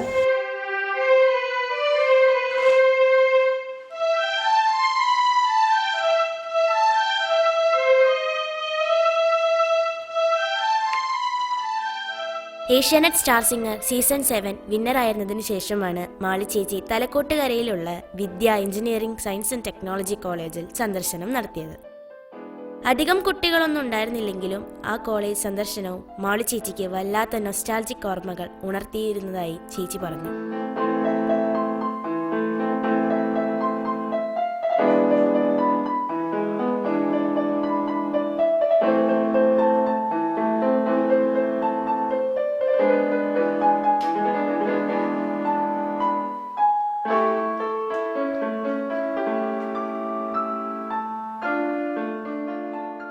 വർഷത്തെ കോളേജ് ടൈം ഞാനാണ് ഉദ്ഘാടനം ചെയ്തത്. അങ്ങനെ ഒരു ഭാഗ്യം, അതും പഠിച്ചുകൊണ്ടിരിക്കുന്ന സമയത്ത്. ഒരുപാട് മെമ്മറീസ് ഉള്ള ഒരു പോയിന്റ്. ഇതൊക്കെ കൂടാണ്ട് ഒരു DJ നൈറ്റ് ഉണ്ടായിരുന്നു ഇവിടെ. ഏകദേശം 3-4 മണിക്കൂർ ഞങ്ങൾ ഇവിടെ നിന്ന് തുടർച്ചയായിട്ട് ഡാൻസ് കളിച്ചിട്ടുള്ള ഒരു സ്ഥലമാണിത്. അന്നൊന്നും ഞാൻ ഫ്രണ്ടിൽ കൂടെ കയറി വരാറില്ല. ഈ അലമ്പ് പിള്ളേരൊക്കെ ഇവിടെ ഇരിക്കാറ്. അപ്പം ഞാൻ കൂടുതൽ ആ സൈഡിലൊക്കെ വരുള്ളൂ. ഞാൻ ആവശ്യത്തിൽ കുറുമ്പ് കഴിച്ചിട്ടുള്ള കുട്ടിയാണ്. അപ്പം ഞാൻ മിക്കവാറും അതിൽ കൂടെ കയറും അതിൽ കൂടെ ഇറങ്ങി പോകും, അത്രയൊക്കെ ഉള്ളൂ. എൻ്റെ നേതൃത്വത്തിൽ മ്യൂസിക് ക്ലബിൻ്റെ ഇനോഗ്രേഷൻ നടന്ന മൊമെൻറ്റ് ഒരു ബിഗ് ബഡ്ജറ്റ് ഷോ ആയിരുന്നു. അതും എന്നെ വിശ്വസിച്ചിട്ടാണ് പ്രിൻസിപ്പൽ പൈസ തന്നത്. അപ്പോൾ അതൊരു സക്സസ് ആക്കണം എന്ന് എനിക്ക് വലിയ നിർബന്ധമാണ്. പുറത്തുനിന്ന് ആർട്ടിസ്റ്റുകളൊക്കെ വിളിച്ച് ഞാൻ തന്നെ ആദ്യമായിട്ട് കോർഡിനേറ്റ് ചെയ്ത് നടത്തിയൊരു പ്രോഗ്രാമായിരുന്നു. പിന്നെ നമ്മുടെ മ്യൂസിക് ക്ലബിൻ്റെ ഇനോഗ്രേഷന് ഞങ്ങൾ ആദ്യം നടത്തിയ പ്രോഗ്രാം ഇവിടെ മറഞ്ഞുപോയ മ്യൂസിക് ഡയറക്ടേഴ്സിനും മ്യൂസിഷ്യൻസിനും സിംഗേഴ്സിനും വേണ്ടിയിട്ടുള്ള ഒരു ഡെഡിക്കേഷൻ. ഞാനന്ന് ജോൺസൺ മാഷിനും പിന്നെ സ്വർണ്ണലത മാമിനായിരുന്നു എൻ്റെ ഉദ്ദേശം. ജോൺസൺ മാഷിന് ഈ വേദിയിൽ നിന്ന് എനിക്ക് ആ ഒരു ഡെഡിക്കേഷൻ കൊടുത്തതിൽ ഒരുപാട് സങ്കടം തോന്നി. കാരണം ഇതേ വേദിയിൽ ഞാൻ വിളിച്ചിട്ട് ജോൺസൺ മാഷ് വന്നിരുന്നു. ജോൺസൺ മാഷ് വന്നിരുന്ന ഞാനും ജോൺസൺ മാഷും കൂടെ ഡ്യുവറ്റൊക്കെ പാടി അടിപൊളിയാക്കി. അത് കഴിഞ്ഞ് 1 വർഷം കഴിഞ്ഞ് അദ്ദേഹത്തിന് ഒരു ഡെഡിക്കേറ്റഡ് ആയിട്ട് ഒരു സോങ്. അനുരാഗിണി ഇതായിൻ കരളിൽ വിരിഞ്ഞ പൂക്കൾ, അനുരാഗിണി ഇതായിൻ കരളിൽ വിരിഞ്ഞ പൂക്കൾ. ഞാൻ ആളുകൾ പഠിപ്പിച്ചിട്ടുണ്ട്, എൻ്റെ സ്റ്റുഡൻ്റായിരുന്നു. പിന്നെ പ്രൊഫസർ എന്നുള്ള നിലയ്ക്ക് ഗുഡ് ഒപ്പീനിയൻ അബൌട്ട് കാരണം ക്ലാസ് മിസ് ചെയ്യേണ്ടി വരാറുണ്ടായിരുന്നു ഈ പലരും പങ്കെടുക്കുമ്പോൾ. പക്ഷെ എന്നാലും മേക്കപ്പ് ചെയ്യാറുണ്ട്. പിന്നെ മാത്രമല്ല ഞാൻ ഗേറ്റ് ക്ലാസ് എടുക്കുമ്പോൾ അതിൻ്റെ ഒന്ന് ഇരിക്കാറുണ്ട്. So I use to be happy about it. Of course miss ചെയ്യുമ്പോൾ ഒരു ടീച്ചർ എന്ന നിലയ്ക്ക് വിഷമം തോന്നാറുണ്ട്. ഒരു സംഗീതത്തിലെ ഒരു ഇത് വെച്ച് നോക്കുകയെന്ന് വെച്ചാലും ഐ ഇൻട്രസ്റ്റ് ഇൻ മ്യൂസിക്.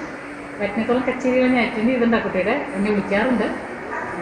പിന്നെ ഞങ്ങൾക്ക് ഒരു മുതൽക്കൂട്ടായിരുന്നു, നോ ഡൗട്ട് ബോഡി വിദ്യയിലേക്ക്. മറ്റേ പല സമ്മാനങ്ങളൊക്കെ, അതായത് സൗത്ത് സോൺ വരെ യൂണിവേഴ്സിറ്റിയെ റെപ്രസെൻറ്റ് ചെയ്തൊക്കെ പോയേക്കുന്നത് 4 കുട്ടികളിൽ ഒരാളായിട്ടുള്ള നമ്മുടെ മാളവികയാണ്. പിന്നെ ഒരു ഇൻ്റർനാഷണൽ കോൺഫറൻസ് ഞാൻ നടത്തിയിട്ടുണ്ട്.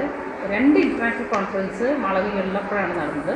2ലും വളരെ നല്ല രീതിയിൽ പാട്ട് പാടുകയും പോരാത്തതിന് ഒരു വലിയ സംഗീതത്തിൽ വന്നിട്ടുണ്ട് 2ലും. ഇൻ്റർനാഷണൽ എന്ന് പറയുമ്പോൾ മറ്റേ US വന്നേക്കുന്നതാണ്. അദ്ദേഹം സരോദ് വാദകനാണ്.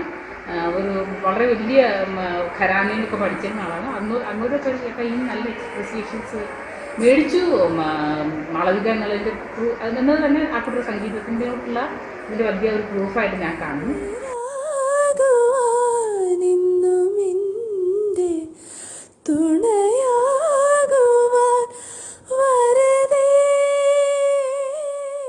മാളവികയെക്കുറിച്ച് പറയുകയാണെന്ന് വെച്ച് കഴിഞ്ഞാൽ 100 നാവാണ് എനിക്ക്. കാരണം കോളേജിലേക്ക് ആദ്യപടി കൈപ്പിടിച്ചു വന്നത് മാളവികയുടെ മുത്തച്ഛനാണ്. എന്ത് പ്രശ്നമുണ്ടായെങ്കിൽ എൻ്റെ പേഴ്സണൽ ഫോണിൽ വിളിക്കുകയും മാളവികയുടെ ഓരോ കാര്യങ്ങളും കോളേജിനെ സംബന്ധിച്ച് ഏൽപ്പിക്കാറുണ്ട്. കൂടാതെ മാളവികയ്ക്ക് കൈരളി സ്വരലയ ഫസ്റ്റ് പ്രൈസ് കിട്ടിയപ്പോൾ അത് ആദ്യമായി ആദരിക്കാൻ കിട്ടിയത് ഞങ്ങളുടെ ഒരു എക്സ് സർവീസ് ലീഗിൻ്റെ ഇനാഗ്രേഷൻ പ്രോഗ്രാമിലായിരുന്നു. പിന്നെ വിദ്യയുടെ ഒരു അഹങ്കാരമായിരുന്നു.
സ്റ്റാർ സിംഗറിന് ശേഷം ആക്ച്വലി ഇപ്പോൾ ഒരുപാട് ഷോസ് ചെയ്തു.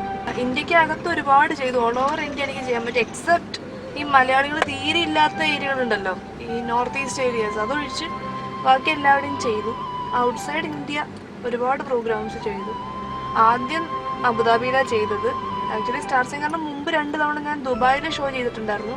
ഒന്ന് ഗന്ധർവ സംഗീതത്തിൻ്റെ ഫൈനലിൽ ദുബായിൽ വെച്ചായിരുന്നു. അതിനുശേഷം ഞാനൊരു ഷോ വിധു പ്രതാപിൻ്റെ കൂടെ സുകുമാരിയമ്മയുടെ കൂടെ ചെയ്തിട്ടുണ്ടായിരുന്നു. അത് കഴിഞ്ഞിട്ട് പിന്നെ നേപ്പാളിൽ പോയി. പിന്നെ സ്വിറ്റ്സർലാൻഡ് സൂറിച്ചിലൊരു ഷോ ചെയ്തു. അത് അൽഫോൺസ് സാറിൻ്റെ കൂടെ നല്ലൊരു ഷോ ആയിരുന്നു. കുവൈറ്റിലെ ശരത് സാറുമായിട്ട്, ശരത് നൈറ്റ്. മാളു ചേച്ചിക്ക് ഇപ്പോൾ നിറയെ പരിപാടികളാണ്. വിദേശയാത്രകളും ഇന്ത്യയിലെ മറ്റു സംസ്ഥാനങ്ങളിൽ സ്റ്റേജ് ഷോകളും കേരളത്തിലെ വിവിധ ജില്ലകളിൽ കച്ചേരികളും സ്വീകരണങ്ങളും അനുമോദനങ്ങളും ഒക്കെയായി ചേച്ചിക്ക് നിന്ന് തിരിയാൻ സമയമില്ല.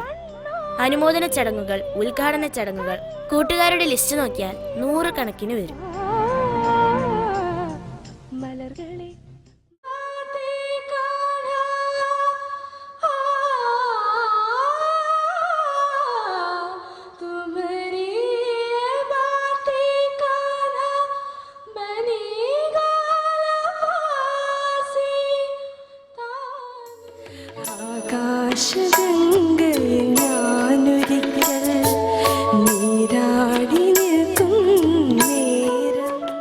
എനിക്ക് ഉള്ള നല്ല കുറച്ച് ഫ്രണ്ട്സ് ഉണ്ട്. അത് മ്യൂസിക്കിനകത്താണെങ്കിലും പുറത്താണെങ്കിലും അവര് ഇതേപോലെ എന്നെ നല്ല രീതിയിൽ ക്രിട്ടിസൈസ് ചെയ്യാറുണ്ട്. എന്നാൽ എൻ്റെ എല്ലാ പ്രോഗ്രാംസിനും എന്നെ സപ്പോർട്ടും ചെയ്യാറുണ്ട്. എല്ലാ രീതിയിലും എനിക്ക് നല്ലൊരു കംഫർട്ട് തോന്നാറുണ്ട്. ഓൺലി തിങ് ഈ പറഞ്ഞ പോലെ ഒരുപാട് വർഷങ്ങളൊന്നും ആയില്ല. ഒന്നാമത് എനിക്ക് അത്ര പ്രായമായില്ല. അപ്പോൾ ഇനി ഇത് എത്രത്തോളം മുന്നോട്ട് പോകും അത്രയും മുന്നോട്ട് പോകുന്നതിന് നമ്മൾ വിശ്വസിക്കുക. പിന്നെ ഓരോ സാഹചര്യങ്ങൾ വരുമ്പോഴാണ് നമുക്ക് മനസ്സിലാവുക. ബാലമുരളി എൻ്റെ ഏറ്റവും ബെസ്റ്റ് ഫ്രണ്ടാണ്. അർജുൻ, നിതിൻ എൻ്റെ ഒഫീഷ്യൽ ഫോട്ടോഗ്രാഫേഴ്സായിട്ട് വന്ന് പിന്നെ അതിനുശേഷം ഞങ്ങൾ ഒത്തിരി ആത്മാർത്ഥത വരുന്ന ഫ്രണ്ട്സാണ് ഞങ്ങൾ. ഒരു കലാകാരി എന്ന രീതിയിൽ ഞാൻ എന്നും ബഹുമാനിച്ചിരുന്ന ഒരാൾ കൂടിയാണ്.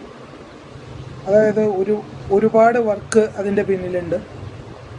മാളവിക ഇന്നും എനിക്ക് തോന്നുന്നു എന്തും വരാവുന്നൊരു തൊണ്ട, അല്ലെങ്കിൽ എന്തും പാടാൻ പറ്റുന്നൊരു സാധകം അത് മാളവിക ചെയ്തിട്ടുണ്ട്.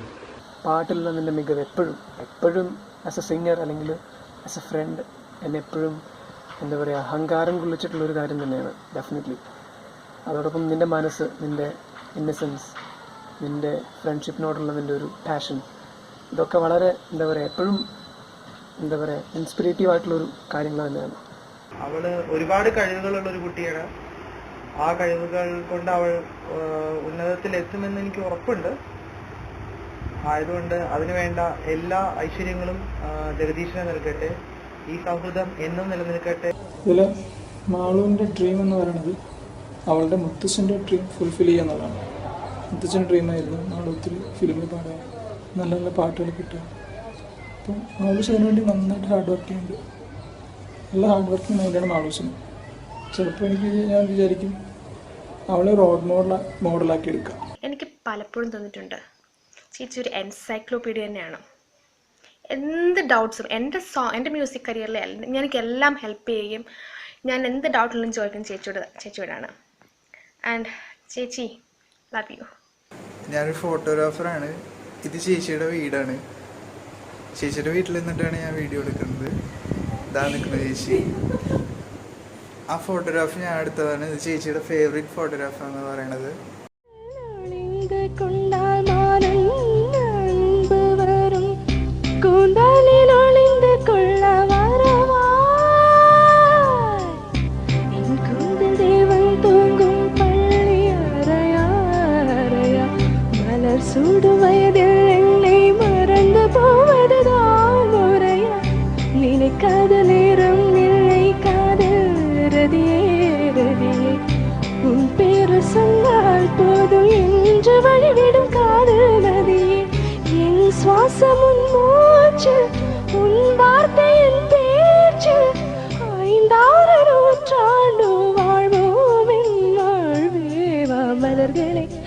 மலர்களே இது என்ன கனவா?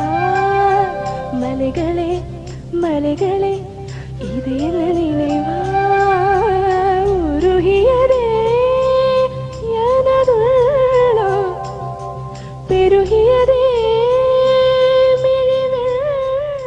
ഒരു ഫാൻ ഉണ്ട് എനിക്ക്. ആക്ച്വലി എൻ്റെ ഫാൻസ് ക്ലബ് പ്രസിഡന്റ് ആണ് പുള്ളിക്കാരൻ വിപിൻ ചന്ദ്ര എന്ന് പറഞ്ഞിട്ട്. ഗന്ധർവ സംഗീതം ജൂനിയർ തൊട്ട് സ്റ്റാർ സിംഗേഴ്സ് സീസൺ 7 വരെ മാളവികയുടെ പ്രോഗ്രാം കണ്ട ഒരാളാണ് ഞാൻ.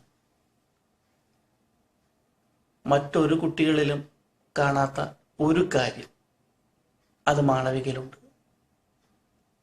മാളവിക ഇനി എത്ര സിമ്പിൾ സോങ് ആണെങ്കിലും എത്ര ഡിഫിക്കൽട്ട് ആയിട്ടുള്ള സോങ് ആണെങ്കിലും മാളവിക സ്റ്റേജിൽ പാടാൻ വരുമ്പോൾ അവളുടെ മുഖത്ത് ഒരു പുഞ്ചിരി ഉണ്ടാവും.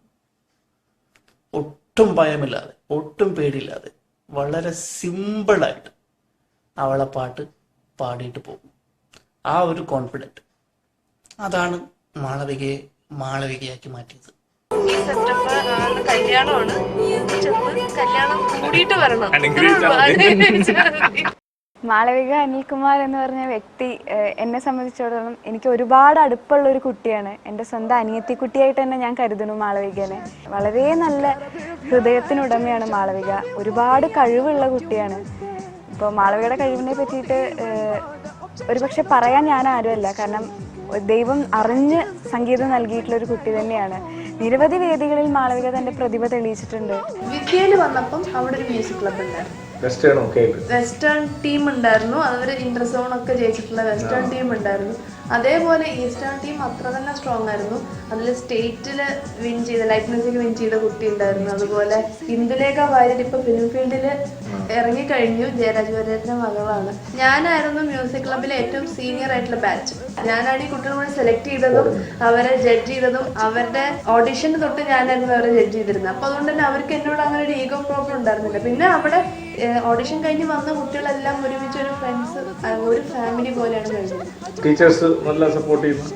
മ്യൂസിക്കിൽ ഇൻട്രസ്റ്റ് ഉള്ള ടീച്ചേഴ്സ് ഇല്ല, ബിക്കോസ് ഞാൻ പഠിച്ചത് ഒരു പ്രൊഫഷണൽ ഡിഗ്രി ആയതുകൊണ്ട് തന്നെ നമുക്ക് അത്തരം സപ്പോർട്ട് കുറവാണ്. അത് അവരെ കുറ്റം പറയാൻ പറ്റില്ല. സ്റ്റിൽ എനിക്കിപ്പോഴും ഓർമ്മയുണ്ട് ഞങ്ങളുടെ എച്ച് ഒ ഡി പിന്നീട് പ്രിൻസിപ്പളായി സുധാ ബാലഗോപാൽ.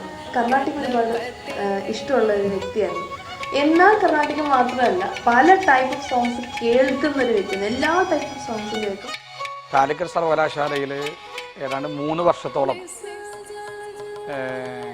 വീണയും ശാസ്ത്രീയ സംഗീതത്തിലും ലളിത സംഗീതത്തിലും അസാമാന്യമായ പാടവത്തോടു കൂടിയാണ് കലാവതരണം നടത്തിയിരുന്നത്.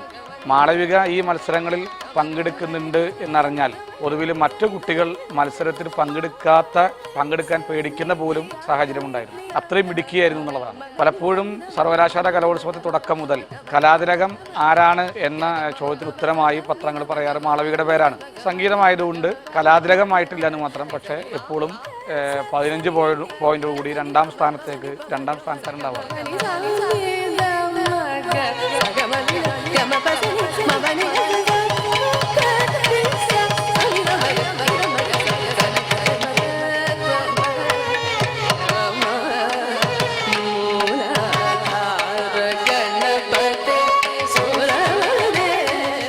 ഇപ്പം മാളവിക പാടുമ്പോൾ ഞാൻ ആലോചിച്ചു, ഈ കുട്ടി നന്നായിട്ട് കർണാട്ടിക് പാടുന്നുണ്ടല്ലോ എന്ന്. കർണാട്ടിക് ശൈലി വളരെ ഈസി ആയിട്ട് സ്വര നൊട്ടേഷനൊക്കെ വരുന്നുണ്ടല്ലോ, സ്വരങ്ങളൊക്കെ സ്ഥാനത്ത് വരുന്നുണ്ടല്ലോ എന്ന് വെച്ചപ്പോൾ ഏതാണ് ഈ കുട്ടി കേട്ടിട്ടുണ്ട് തൃശ്ശൂരെന്ന്. അപ്പം എനിക്കറിയുന്ന ഫാമിലി ആയിരുന്നു. അപ്പം നമ്മളെ പ്രാർത്ഥിച്ചു, ആ കുട്ടി നന്നായി ചെയ്യുന്നുണ്ട്, ആ കുട്ടിക്ക് പാടാൻ സാധിക്കട്ടെ, എപ്പോഴും ആ കുട്ടിക്ക് സമ്മാനം കിട്ടട്ടെ എന്ന് നമ്മൾ പ്രാർത്ഥിച്ചു.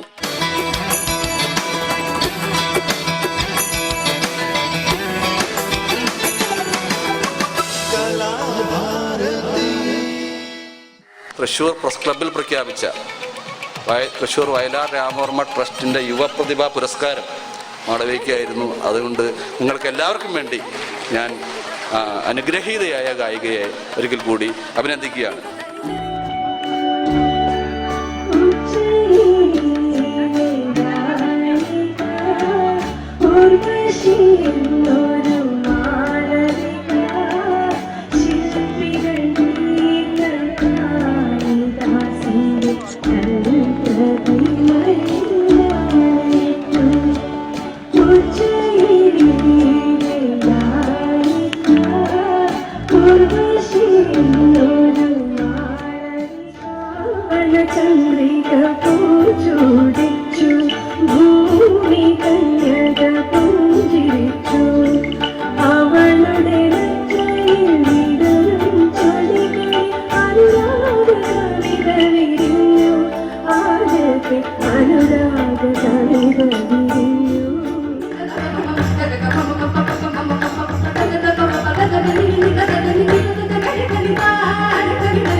ടേസ്റ്റ് ചെറുപ്പം മുതലേ എങ്ങനെ വരുന്നത് ഇങ്ങനെ ഒരു ഉള്ളി സബോളോടുള്ള ഈ ശത്രുത?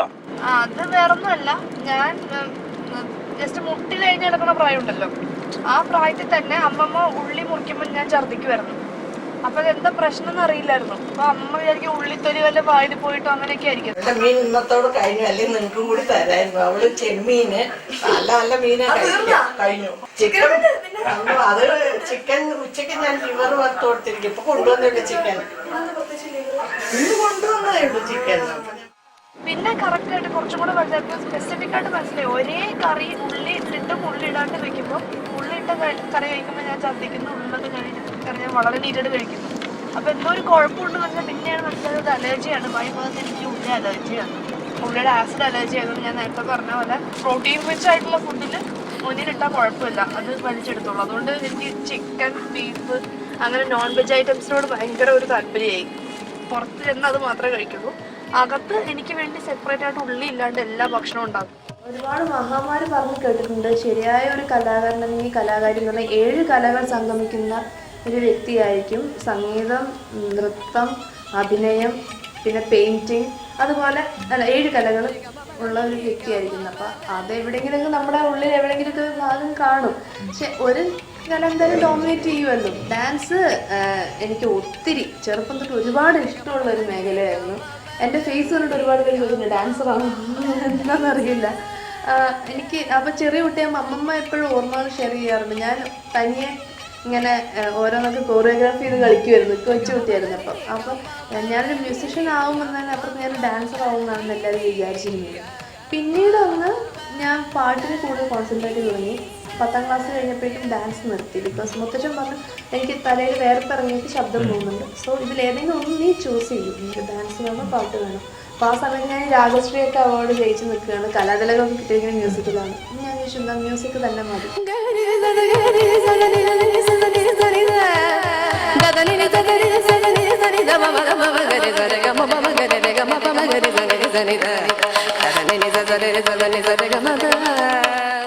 ഇന്നലെ വരെ നമ്മൾ വെക്കുന്ന ഒരാൾ പോയിട്ട് പിന്നെ നേരത്തെ പറഞ്ഞ പോലെ ചെല്ലു നോക്കുന്ന ആളുകൾ അത്ഭുതപ്പെട്ട് നോക്കുന്ന രീതി വരും. അപ്പൊ നമ്മുടെ ക്യാരക്ടറിൽ എങ്ങനെയെങ്കിലും ചേഞ്ച് വരുന്നുണ്ട്, നമ്മുടെ വിനയം നഷ്ടപ്പെടുന്നുണ്ട്. അല്ല, വിനയം ഒരിക്കലും നഷ്ടപ്പെട്ടു. അത് depends from person to person. ചില വ്യക്തികളുടെ വിനയം നഷ്ടപ്പെടുകയും അവരുടെ ക്യാരക്ടറിൽ ഡ്രാസ്റ്റിക് ആയിട്ടുള്ള പല ചേഞ്ചസും ഞാൻ കണ്ടിട്ടുണ്ട്. ഡ്രാസ്റ്റിക് എന്നുള്ള വേർഡ് ഞാൻ എക്സാക്ട്ലി എടുത്ത് പറഞ്ഞതാണ്. ബിക്കോസ് അല്ല, നമുക്ക് ഈ ലൈം ലൈഫിലേക്ക് വരുമ്പോൾ അത് നമ്മുടെ ലൈഫിനെ പല രീതിയിൽ അഫക്റ്റ് ചെയ്യാം. സംഭവം ശരിയാണ്, ആദ്യം കയറുമ്പോൾ നമുക്ക് ഭയങ്കര പേടിയായിരിക്കും. ബിക്കോസ് നമ്മൾ അറിയാത്തൊരു മേഖലയിൽ, അതിപ്പോൾ ഏത് മേഖല അറിയാത്ത മേഖലയിൽ പോകുമ്പോൾ നമുക്കൊരു പേടിയുണ്ടാകും. പക്ഷെ അതിന് ശേഷം ഒരു സ്റ്റാർ വാല്യൂ വരുന്ന സമയത്ത് അത് ഉൾക്കൊള്ളാനുള്ള മെച്യൂരിറ്റി ഒരു കുട്ടിക്ക് വേണം. ആ മെച്യൂരിറ്റി ആവുന്ന പ്രായത്തിലെ അവരെ റിയാലിറ്റി ഷോയിലേക്ക് വിടാവും. അല്ലെങ്കിൽ ചെറിയ ഒരു സ്റ്റാർ വാല്യൂ കൊണ്ട് ആ കുട്ടിയുടെ ടാലൻറ്റ് അതോടുകൂടെ നശിച്ചു പോകും. വളർച്ചയിൽ നിന്ന് ആ കുട്ടീനെ പിന്തള്ളുന്ന ഒരു അവസ്ഥയിലേക്ക് വരും. ബിക്കോസ് ഒരു 4 പേര് ആ കുട്ടി തിരിച്ചറിയുന്നു, ആരാധിക്കുന്നു. അപ്പോൾ ഈ കുട്ടി എന്തൊരു സംഭവമായെന്ന് സ്വന്തമായിട്ട് തോന്നുന്നു. പിന്നെ ഈ ഇന്ന് പാടുന്ന തെറ്റുകൾ ജഡ്ജസ് ചൂണ്ടിക്കാണിക്കുമ്പോൾ അതെയോ ഒന്ന് ചോദിക്കുന്നവർ കാരണം ഞാൻ പാടിയത് കണ്ട തെറ്റുകൾ. ഇത് സംഭവിക്കുന്ന കാര്യങ്ങളാണ്. സ്കൂൾ കോമ്പറ്റീഷൻ്റെ ഒരു പ്രത്യേകതയുണ്ട്. സ്കൂൾ കോമ്പറ്റീഷൻ ആ സമയത്ത് അച്ഛനമ്മമാർ അടി കൂടുന്നുള്ളൂ. ഇതെന്ന് പറഞ്ഞാൽ ആ സമയത്ത് അടി കൂടുന്നതിന് ശേഷം ആ ഈഗോ ആയിട്ട് പോയിട്ട് അടുത്ത ഷെഡ്യൂളിൽ വീണ്ടും തിരിച്ചു വരുന്ന ഒരു അവസ്ഥയിൽ അതൊരു വലിയ പ്രശ്നമാണ്. അത് നേരിട്ട് ഒരു കൊല്ലം മുഴുവൻ നീണ്ടു നിൽക്കുന്ന ഈഗോ ഈ പ്രോഗ്രാമിന് ശേഷം 1 കൊല്ലത്തോളം വീണ്ടും നീണ്ടു നിൽക്കുന്ന ഈഗോ, അതൊരു ഭയങ്കര പ്രശ്നമാണ്. ഒരു റിയാലിറ്റി ഷോ എന്ന് പറഞ്ഞാൽ എല്ലാ മേഖലകളിലും അവരെ ജഡ്ജ് ചെയ്തിട്ട് ഏതെങ്കിലും ഒരു മേഖലയിൽ എക്സൽ ചെയ്യുന്ന കുട്ടിയായിരിക്കും. ചിലപ്പോൾ ഇവർ വെസ്റ്റേൺ സിംഗർ ആയിരിക്കും, ചിലപ്പോൾ ഇവരൊരു നല്ല മെലഡി സിംഗർ ആയിരിക്കും. ഇവർ എങ്ങനെയാണ് ഇവർ എക്സൽ ചെയ്യുന്നത്, ആ എക്സൽ ചെയ്യുന്ന പോയിന്റ് വെച്ചിട്ടാണ് അവർ ജഡ്ജ് ചെയ്യുന്നത്. എനിക്ക് കർണാടകയിലാണ് ഇൻട്രസ്റ്റ്, അപ്പോൾ കർണാടകയിൽ എനിക്ക് ചെയ്യാൻ സാധിക്കുന്നു.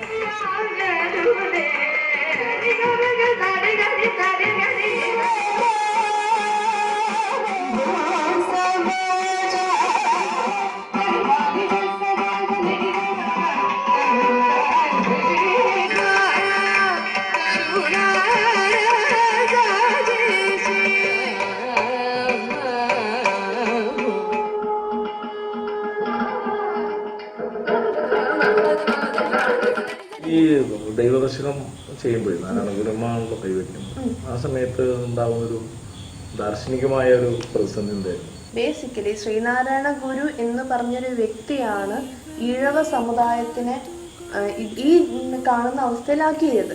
എവിടെയും എത്താൻ പറ്റാതിരുന്ന ഒരു വിഭാഗത്തിനെ അപ്ലിഫ്റ്റ് ചെയ്തുകൊണ്ട് വന്ന ഒരു വ്യക്തിത്വമാണ് ശ്രീനാരായണ ഗുരു. പക്ഷെ ആ ഒരു വികാരം, അതായത് അമ്പലത്തിൽ കയറാൻ പറ്റുന്നില്ല അല്ലെങ്കിൽ വഴി നടക്കാൻ പറ്റുന്നില്ല എന്ന് പറയുന്നൊരു വികാരം, അതിൽ നിന്ന് എല്ലാവരും പോലെ സ്വതന്ത്രമായിട്ട് നടക്കാൻ പറ്റുന്ന ഒരു അവസ്ഥ, അതുകൊണ്ടാണ് ശ്രീനാരായണ ഗുരുവിനെ ദൈവമായിട്ട് ഈഴവ സമുദായം കാണുന്നത്. ആ ഒരു വികാരം നമുക്ക് ഉൾക്കൊള്ളാൻ ബുദ്ധിമുട്ടാണ്. ബിക്കോസ് ഞാൻ ജനിക്കുമ്പോൾ തന്നെ എനിക്ക് വളരെ ഫ്രീ ആയിട്ട് എവിടെ വേണമെങ്കിൽ നടക്കാം, ഏത് അമ്പലത്തിലും കയറാം. അപ്പൊ ഈ പറഞ്ഞ പോലെ ആ ഒരു ഇൻഹിബിഷൻ നമുക്ക് എല്ലാവർക്കും കുറവാണ്. ബിക്കോസ് നമ്മളെല്ലാവരും ജീവിക്കുന്നത് ഇപ്പോൾ ഒരേ തലത്തിലാണ്. ഒരു ഈഴവ യുവാവ് ജനിക്കുന്നത് ചിലപ്പം വലിയ ഏതെങ്കിലും ഒരു ഫാമിലിയിലായിരിക്കും. അവരായിരിക്കും ഒരു നായർ സമുദായത്തിന് മറ്റേതെങ്കിലും ക്രിസ്ത്യൻ വിഭാഗത്തിനേക്കാളും വളരെ എക്കണോമിക്കലി സൗണ്ടായിട്ട് ജീവിക്കുന്നത്. ഇപ്പോൾ ആണെങ്കിൽ അതുകൊണ്ട് തന്നെ ഫാമിലീസ് ഇടപെട്ടിട്ടുള്ള ഇന്റർകാസ്റ്റ് മാരേജസ് ഇപ്പോൾ കൂടുതലാണ്. എനിക്ക് തന്നെ വരുന്ന ആലോചനകൾ പലരും വേറെ പല കാസ്റ്റുകളിലാണ്, എനിക്ക് അറിയില്ല. അപ്പോൾ this happens. Economic status wise, പിന്നെ ഫാമിലിയുടെ സോഷ്യൽ സ്റ്റാറ്റസ്. ഇപ്പോൾ എൻ്റെ അച്ഛനും അമ്മയും ബാങ്കിൽ മാനേജേഴ്സ് ആണ്, അതുപോലെ നോക്കിയിട്ട് വരുന്നവരുണ്ട്. സോ ഇപ്പം അങ്ങനെ ഒരു പ്രശ്നമില്ല. പക്ഷെ ആ കാലഘട്ടത്തിൽ വളർന്നു വന്ന എൻ്റെ മുത്തച്ഛനോ അല്ലെങ്കിൽ എൻ്റെ അമ്മമ്മയ്ക്കോ ഒക്കെ ശ്രീനാരായണ ഗുരു എന്ന് പറയുമ്പോൾ ഒരു വികാരമുണ്ട്. ഇപ്പം എനിക്ക് ചെറുപ്പം തൊട്ട് തന്നെ ശ്രീനാരായണ ഗുരുവിൻ്റെ ദർശനങ്ങളെ പറ്റി മുത്തച്ഛൻ ഒരുപാട് ക്ലാസ് പഠിപ്പിച്ചിട്ടുണ്ട്. അപ്പം അതുപോലെ ഇപ്പം ഒരു ജാതി, ഒരു മതം, ഒരു ദൈവം, മനുഷ്യന് ഒരു യോനി, ഒരു ആകാരം, ഒരു ഭേദവുമില്ലതിൽ കാറ്റും ആഴവും പോലെ ഞങ്ങളും മായയും മഹിമയും നീയുമെന്നുള്ളിലാകണം. ദശകം പാടണം എന്നാവശ്യപ്പെട്ട ഒരു വേദിയിൽ അവൾ വളരെ പെട്ടെന്ന് തന്നെ അവളുടെ ഒരു രീതിയിൽ, അതായത് ഇതുവരെ ആളുകൾ കേട്ടിട്ടില്ല, അവൾക്കും വീണ്ടും അത് റിപ്പീറ്റ് ചെയ്യാൻ പറ്റില്ല, ആ രീതിയിൽ വളരെ മനോഹരമായിട്ട് പല രാഗങ്ങളും ചേർത്ത് ഒരിക്കൽ അവതരിപ്പിച്ചു. അപ്പോൾ അതിനെ തുടർന്ന് അങ്ങനെ ഒരു ഡിമാൻഡ് വന്നു. സൃഷ്ടിജാലവും നീയല്ലോ ദൈവമേ, സൃഷ്ടിക്കുള്ള സാമഗ്രിയായതും. കമ്പോസിംഗില് ആ രീതിയിൽ ഒരുപാട് സാധ്യതകൾ ഉണ്ട് എന്നാണ് എനിക്ക്. അവളുടേതായിട്ടുള്ള എക്സ്പ്രഷൻ, ഓൺ ക്രിയേഷൻ എന്ന് പറഞ്ഞ സംഭവം, അത് മാസ്റ്റർലി ആവുന്നതിന്റെ ഒരു ആദ്യ പടിയാണ്. അപ്പോൾ കമ്പോസർ ആവണം തന്നെയായിരുന്നു അവളുടെ മെയിൻ ആഗ്രഹം. അത് ജോൺസൺ മാഷ് പറയുകയും ചെയ്തു, ലേഡി കമ്പോസേഴ്സ് വളരെ കുറവാണ്, നിന്നെപ്പോലെ ഒരാളുടെ ആവശ്യമുണ്ടെന്നൊക്കെ തമാശയ്ക്ക് പറഞ്ഞിരുന്നു.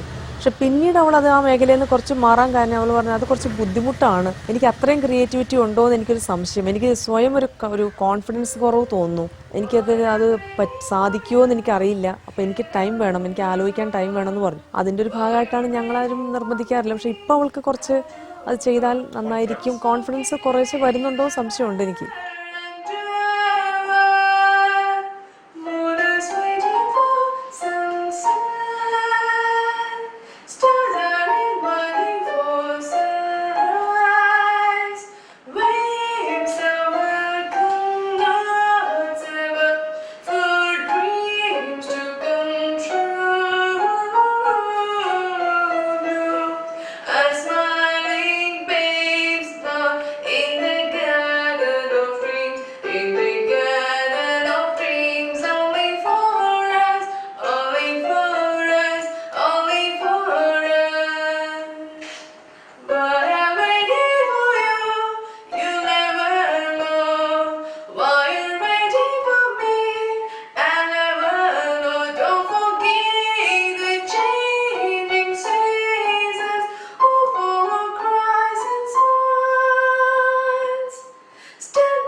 Chances to say that I want only you, I want only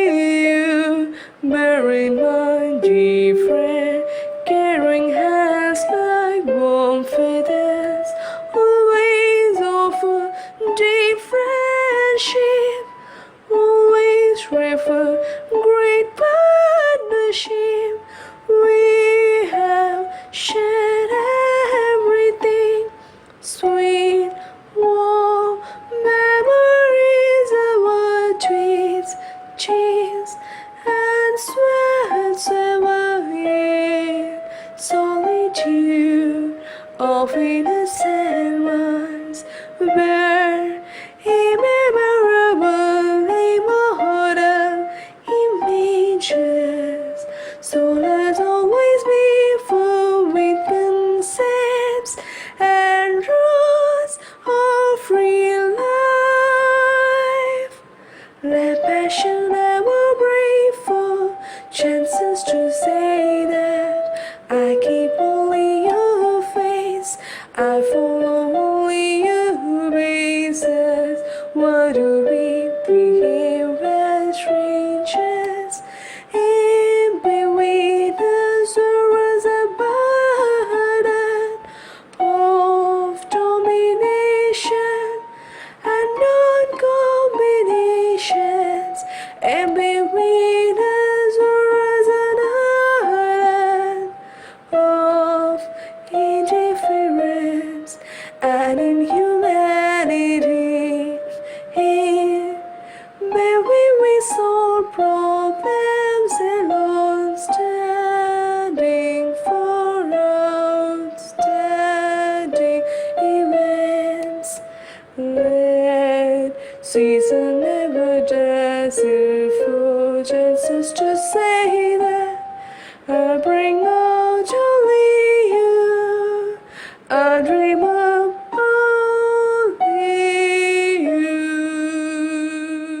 Malavika കച്ചേരി രംഗത്താണ് കൂടുതൽ ശോഭിക്കാൻ സാധ്യതയുള്ളത്. പക്ഷേ ഈ കാലഘട്ടത്തിൻ്റെ ഒരു പ്രത്യേകത മൂലം കച്ചേരി കൊണ്ടുവന്ന ചിലപ്പോൾ കുറച്ച് ശ്രമിക്കേണ്ടി വരും. നല്ല ഫലം കിട്ടണമെങ്കിൽ ഒരുപാട് ശ്രമിക്കും. അപ്പം അതുകൊണ്ട് പെട്ടെന്ന് പേരും പെരുമയൊക്കെ പ്രസിദ്ധിയും പണവും കൊണ്ടാണെങ്കിൽ കാലത്തിനൊത്ത് പോയെങ്കിലേ പറ്റൂ. അതുകൊണ്ട് അങ്ങനെ പോകുന്നു. രണ്ടിലും നല്ല നിപുണയാണ്. ഞാൻ പ്രത്യേകം ശ്രദ്ധിച്ചിട്ടുള്ളത് ക്യാച്ചിങ് കപ്പാസിറ്റിയെ കുറിച്ചാണ്. ഏകദേശം ഒരു അരമണിക്കൂർ 1 മണിക്കൂറിന് ഇടയിൽ ഒരു കോമ്പോസിഷനൊക്കെ ഞാൻ പഠിപ്പിച്ച് തീർക്കാറുണ്ട്. അത് അതേപോലെ തന്നെ റീപ്രൊഡ്യൂസ് ചെയ്യാനും പുള്ളിക്കാരിക്ക് പറ്റാറുണ്ട്. പിന്നെ വളരെ വാശിയുള്ള കൂട്ടത്തിലാണ്. അത് വാശി പലപ്പോഴും മ്യൂസിക് കരിയറിനെ വളരെയധികം പ്രയോജനപ്പെടുത്തിയിട്ടുണ്ട്.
ചേച്ചിയുടെ ഉപദേശങ്ങൾ, തമാശകൾ, പ്രത്യേക ഭക്ഷണരുചികൾ ഒക്കെ എൻ്റെ തീൻമുറിയിൽ മറക്കാത്ത ഓർമ്മകളായി എന്നും നിലനിൽക്കും.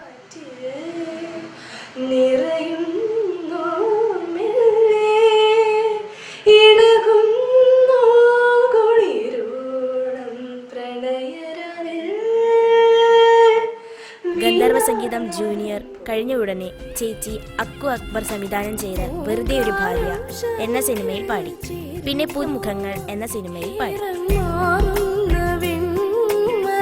2015 ജിത്തു ജോസഫ് സംവിധാനം ചെയ്ത പാപനാശം എന്ന സിനിമയിലും പാടി.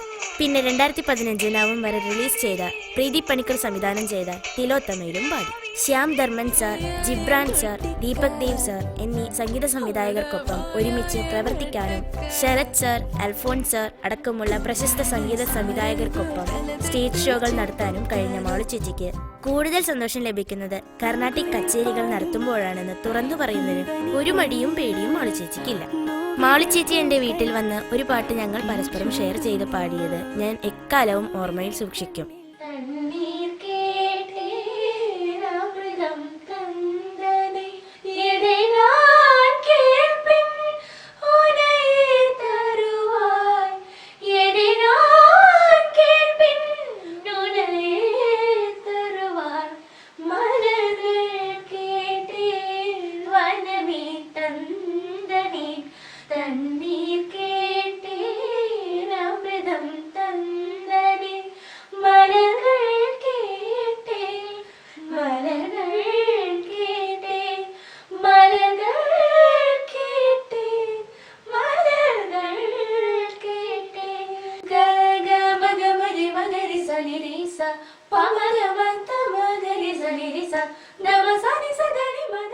എനിക്ക് മ്യൂസിക്കിൽ എല്ലാ രീതിയിലും എക്സ്പ്ലോർ ചെയ്യാൻ പറ്റുന്ന സാധ്യതയുള്ള സമയമുള്ളത്.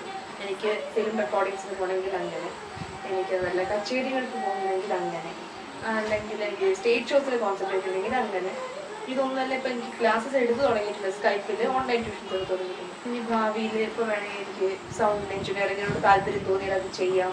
അല്ല എനിക്ക് തോന്നുകയാണ് മ്യൂസിക് തെറാപ്പിയിലേക്ക് തിരിയണം, രോഗികൾക്ക് ശുശ്രൂഷ നൽകണം തോന്നുകയാണെങ്കിൽ എനിക്ക് അങ്ങനെ തിരിയാം. അപ്പൊ എനിക്ക് ഒരുപാട് ഓപ്പർച്യൂണിറ്റീസ് ഉണ്ട്. Is getting a check of 1,15,000 rupees. A full volume of Encyclopedia Britannica Science Library. Sreenarayana ഗുരുവിന്റെ ദൈവദശകം, ചാക്കോടി അന്തിക്കാടിന്റെ ഷോർട്ട് ഫിലിമുകളായ get lost and in between എന്നിവയ്ക്കു വേണ്ടി ലിറിക്സ് കമ്പോസ് ചെയ്ത് പാടിയ മാളു ചേച്ചിക്ക് 23 വയസ്സിൽ ഇത്രയൊക്കെ നേട്ടങ്ങൾ കൊയ്തെടുക്കാൻ കഴിഞ്ഞത് കഠിനാധ്വാനവും ഭാഗ്യവും കുടുംബത്തിന്റെയും ഗുരുക്കന്മാരുടെയും കൂട്ടുകാരുടെയും സപ്പോർട്ടും ഒക്കെ ചേർന്നതിന്റെ ഫലമാണ്. വളർന്നു വരുന്ന ഞങ്ങളെപ്പോലെയുള്ള ബ്ലൂമിംഗ് മ്യൂസിക് ബഡ്സിന് വെള്ളവും വെളിച്ചവും നൽകുന്നതിന്റെ പ്രേരക ശക്തിയായി മാറിയ മാളു ചേച്ചിയുടെ വാക്കുകൾ, സംഗീത ലോകത്തിന് നൽകിയ സംഭാവനകൾ, സ്കൈപ്പിൽ എടുക്കുന്ന ഓൺലൈൻ ക്ലാസുകൾ, ഇതൊക്കെ വരും തലമുറയ്ക്ക് വേണ്ടി രേഖപ്പെടുത്തുമ്പോൾ ഇത്ര ചെറുപ്പത്തിലെ ലഭിച്ച ഏറ്റവും വലിയ ഉപഹാരമായി, അനുമോദനമായി ഞങ്ങൾ പുതുതലമുറ കണക്കാക്കും. സാന്ത്വനത്തിൻ ശ്രുതിയാകൂ